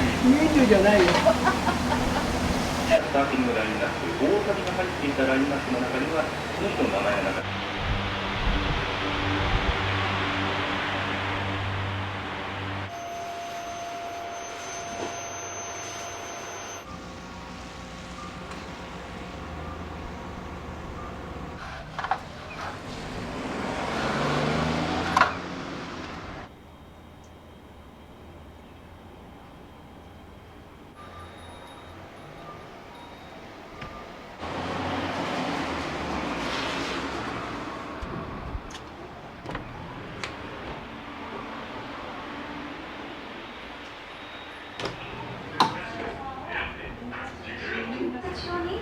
入院も手術も病？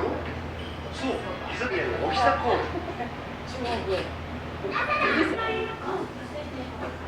みんなの声からできた。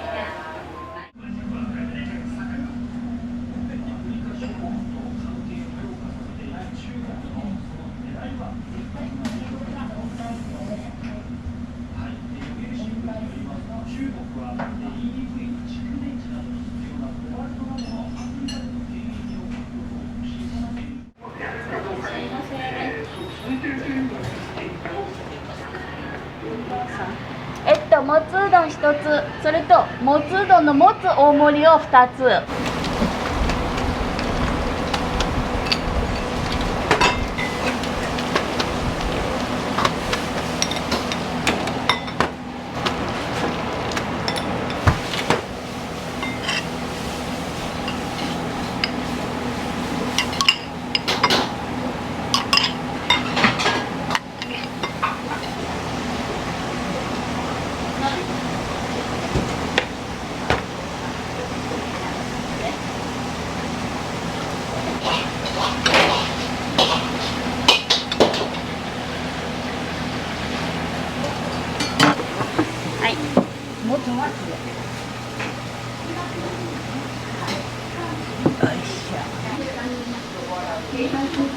困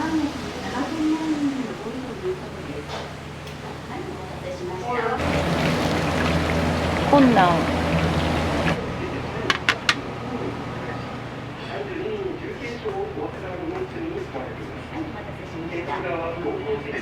今日初めて来たの。あ、そうなんですか。美味しいよ。美味しいです。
まだ出てない。漬物とミニヤッコを絡み定食用に焼いといた方がいいです。ミニヤッコがいなくなって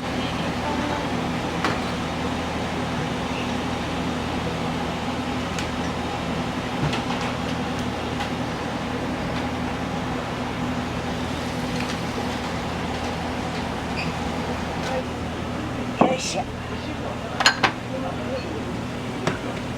つうどん。お待たせしました。もつうどんでございます。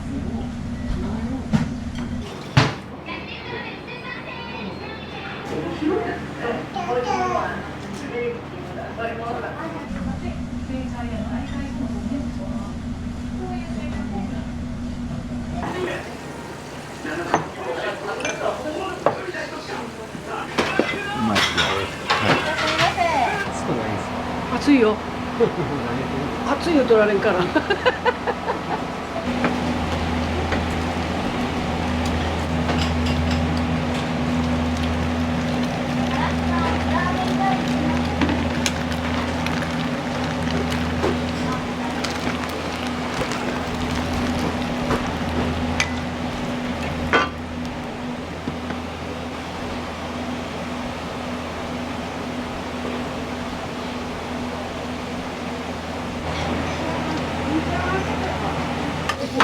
これが A セットのもつうどんね。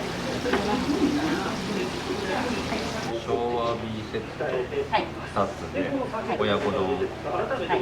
ミニカツ丼。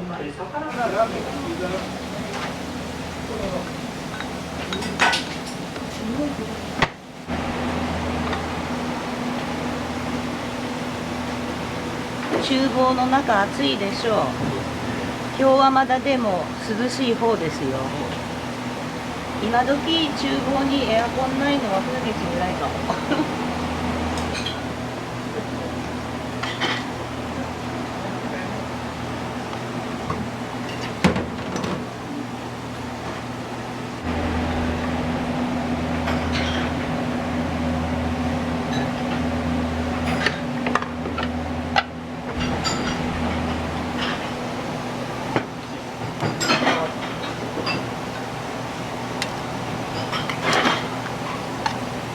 すいません、まだです。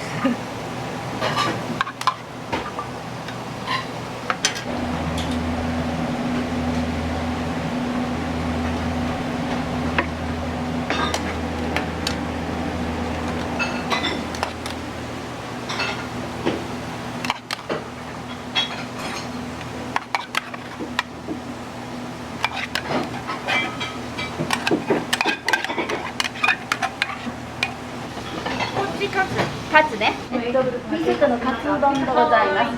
はい。はい、お待たせしました。親子丼でございます。はい。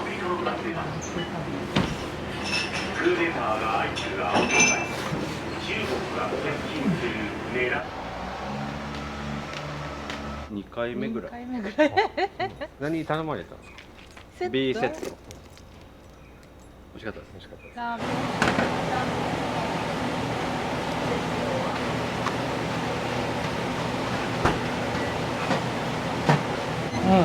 新潟の長岡の方で、そうテレビでやった方が似とった、パクった。だから結構人気あるもんで。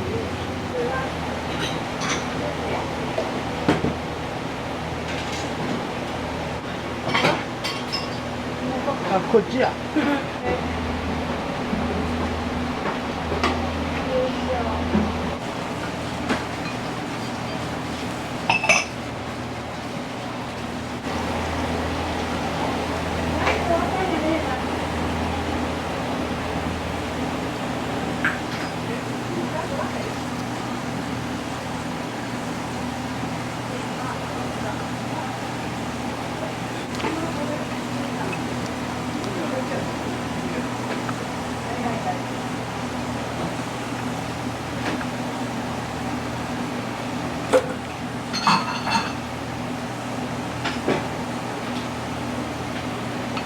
はい、新カツのうどん。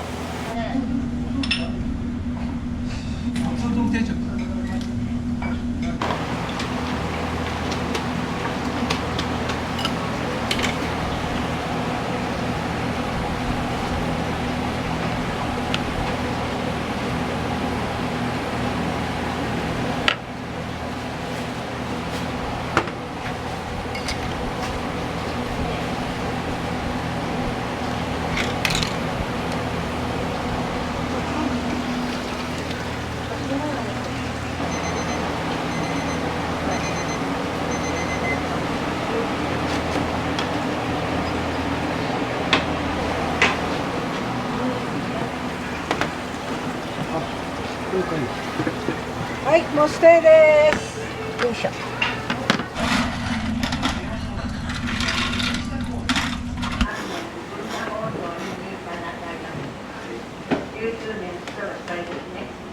もう子供の頃から来てるんで、めちゃめちゃ常連ですね。このお店はほらメニューがめちゃめちゃ多いんですよ。なのですごい迷うんですが、結局いつもこれ、もつうどん定食。やっぱいろいろもつ食べましたけど、ここの鶏もつも美味しいですよね。うん、癖になります。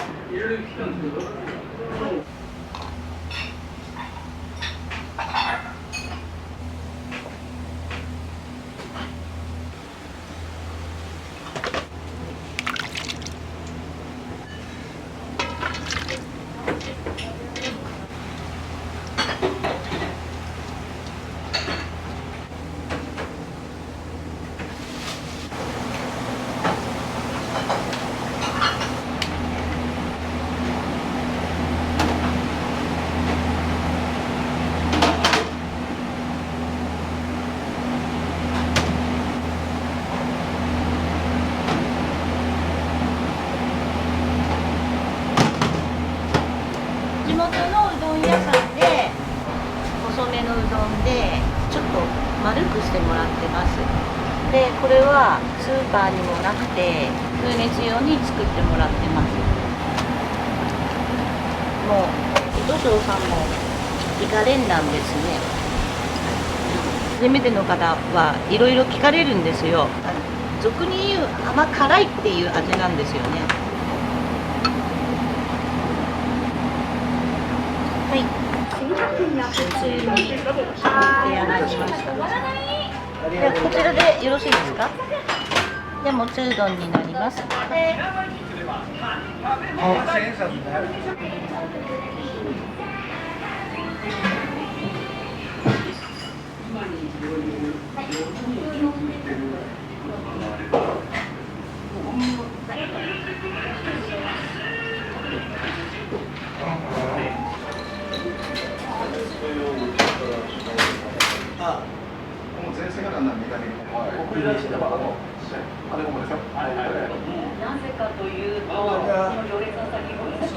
電話で注文いただければお送りします。ゆ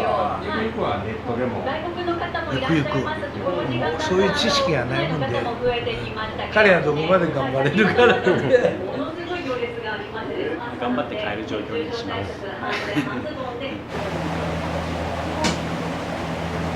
外国場所、これがあったからこそ生きながらえと思ってる。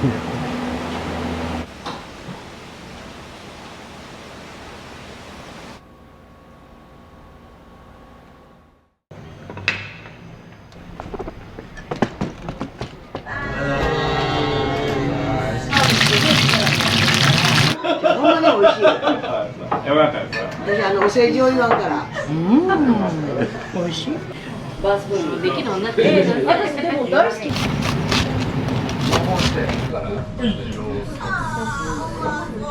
めっちゃサクサクでめっちゃ美味しくて。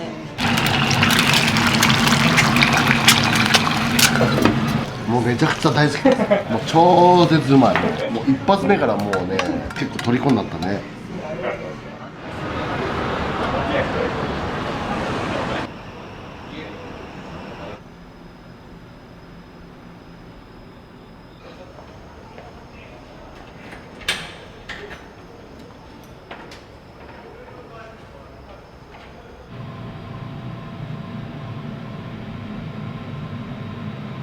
去年の7月からスタートしたんで1年と今で2ヶ月になります。前他のうどん屋に勤めてて独立欲が湧いてきたんで一度挑戦してみようかなっていう。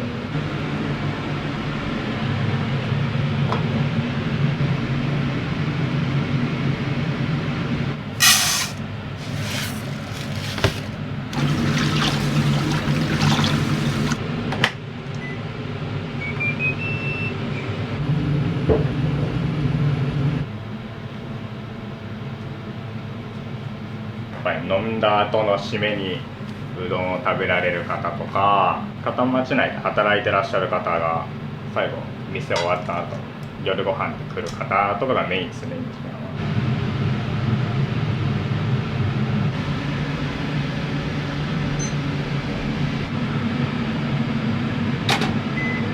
飲んで来られる締めの方がメインなんで、なるべく提供時間をかけずに美味しい料理をどれだけ出せるかっていうことだけです。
大体軽めっすね。ささっと食べれるように。いただきます。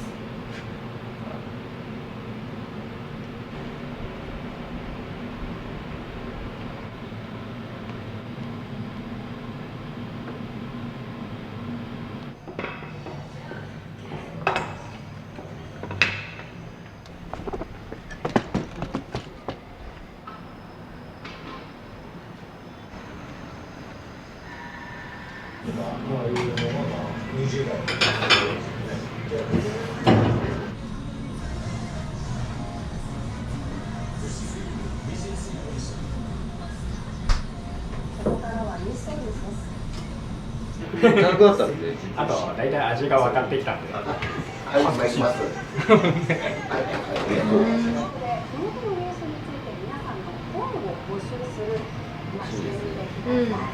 美味しいものばっか食べてる。ね。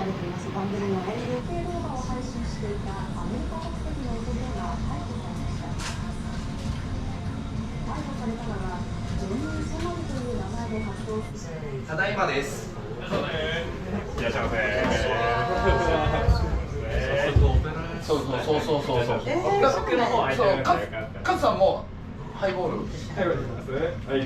はい、サワー。憎いな、うどんにはお酒。すごい。今置いてある日本酒でも。これやろ。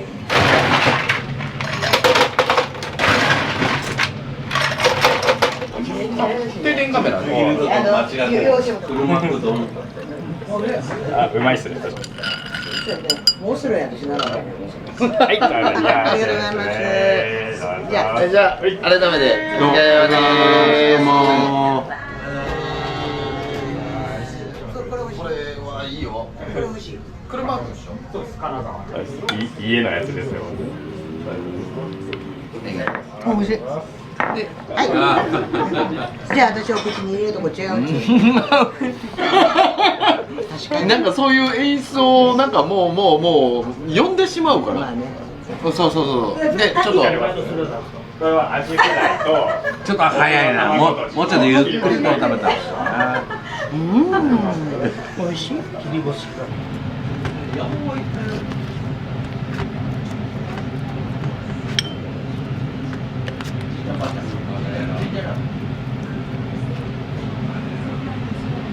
はい、ポテサラですね。悪魔のポテサラ。めっちゃでもお母さんが料理しやんねや。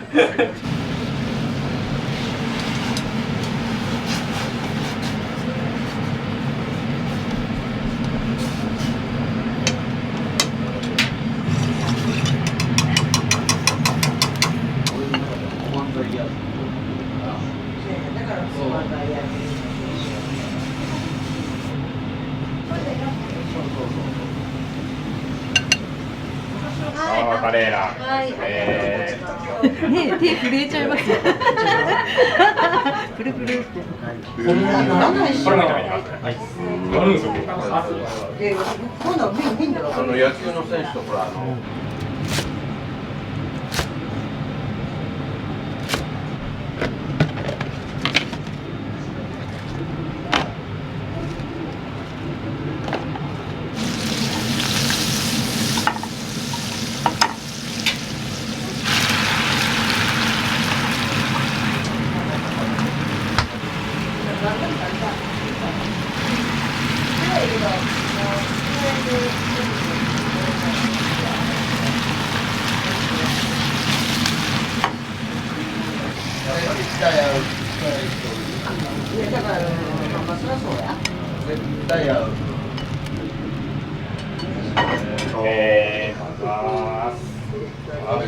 この人しやんねん。弁なし。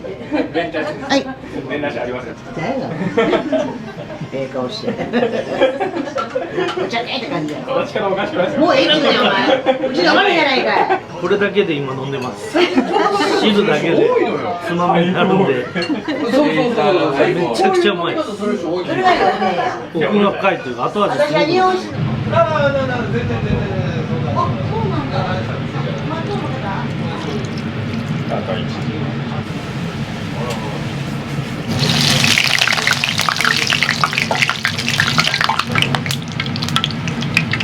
それを席に知らしめるためにはそう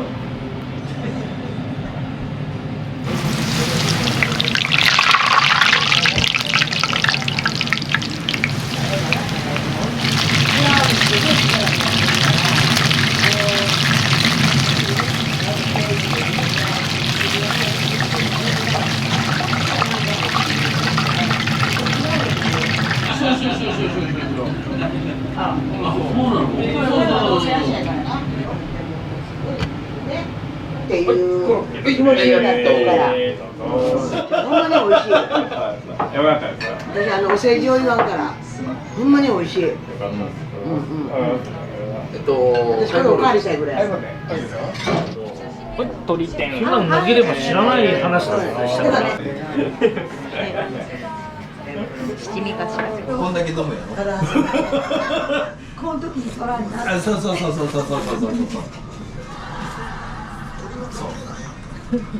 コロッケから肉汁は出ないから。そうだからメンチカツやな。そうだから梅田の駅。だって地元の人なんですらもうだ行きも帰りもコンセントないから使うように。あ、そうなんや。割りだと200円。だしだけやと思ってるね。はい、そう。同年代よりも若々しく、オリジンのアミノ酸パワーで若々しさに。どうもです。お久しぶりです。ありがとうございます。どうもです。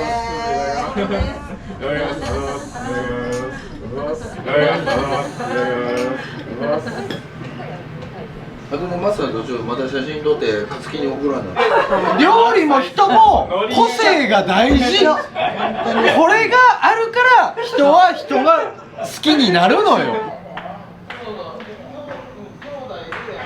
以上。またねありがとうございました。出ました。どうも。おやすみなさい。ありがとうございました。今日は当たりましたよ、僕が。ありがとうございます。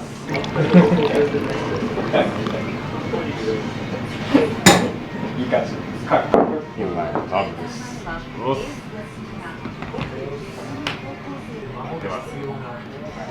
もうめちゃくちゃ大好きです。もう超絶うまい。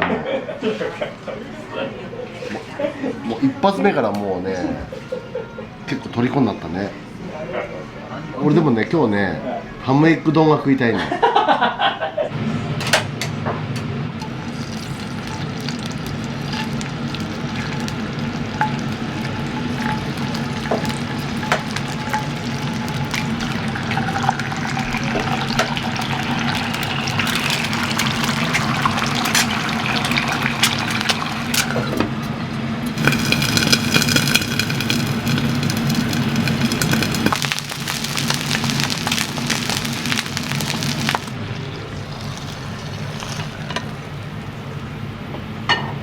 ハムエッグ丼ですね、そしたら。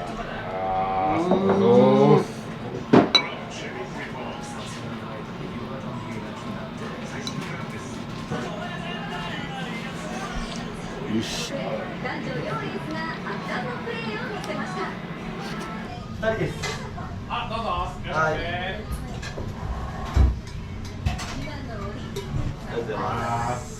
飲み帰りですか？飲み帰りです。かけうどんと、かけうどん、はい。牛すじカレーうどんと大盛り。牛すじカレーうどん大盛りで。はい。と、はい。牛すじ煮込みお願いします。牛すじ煮込みで。はい。了解。牛すじ盛りだくさんで。はい。牛すじ攻めで。はい。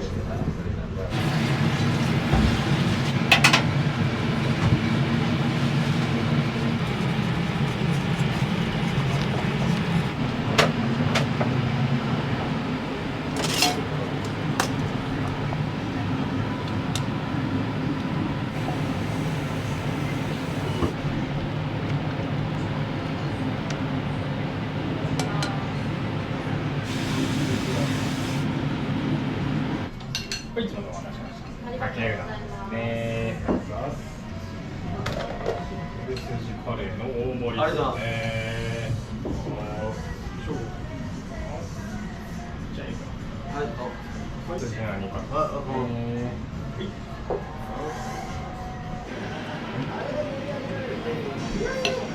いやでも美味しかったです本当に。最高の締めでした。4軒目なんですけど。柚子の皮が入っててさっぱり食べられて美味しかったです。お願いします。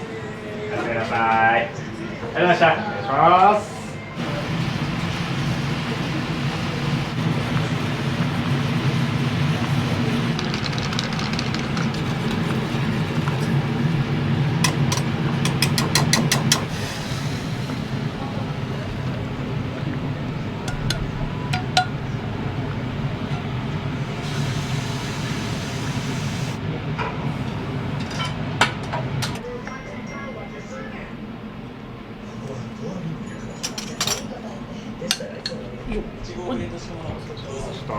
牛すじカレーですね。いやです。ありがとうございます。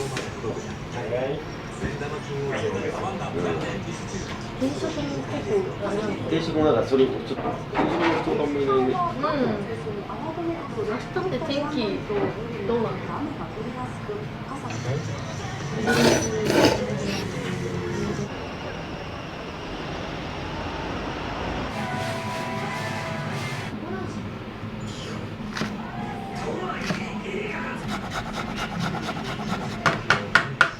おみんな平等に嘘ですそうですけどね。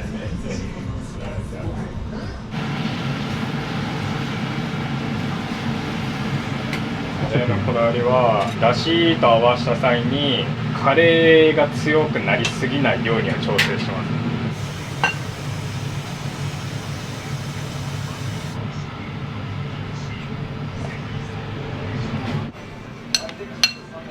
はい、つばさまです。カレーですね。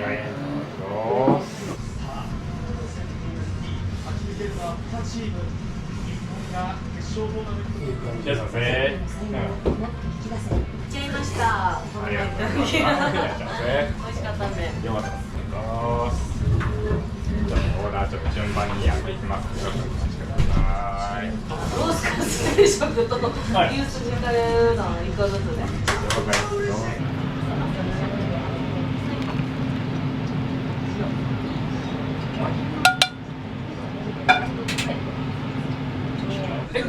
牛すじカレーうどん。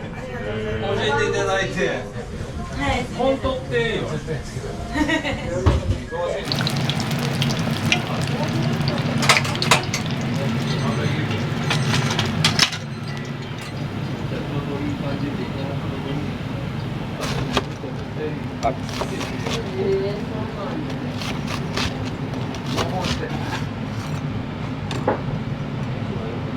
してから。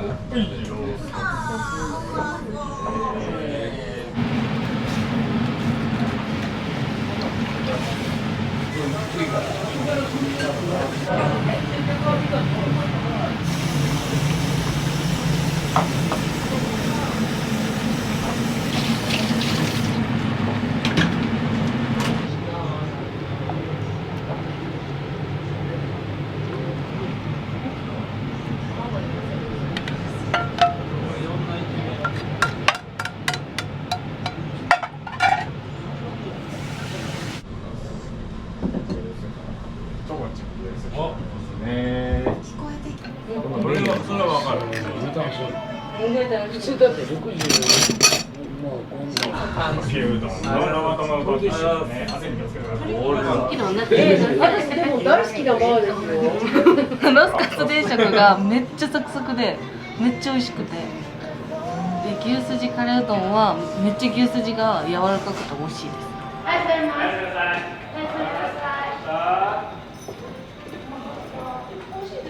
皆さん初めてですか？私も初めて来ました。あ、でもめっちゃ美味しいよね。美味しい。美味しい。最高。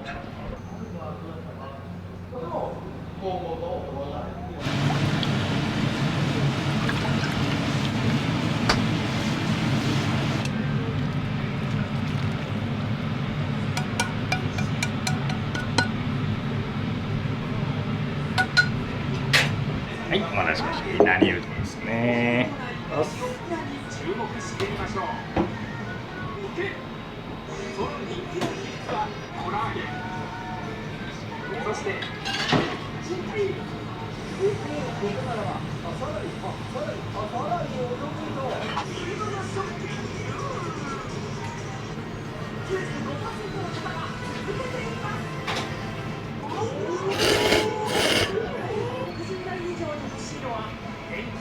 いや、もっとお店はもっとでかくしたいです。喜んでもらえるお店を作れるように頑張ります。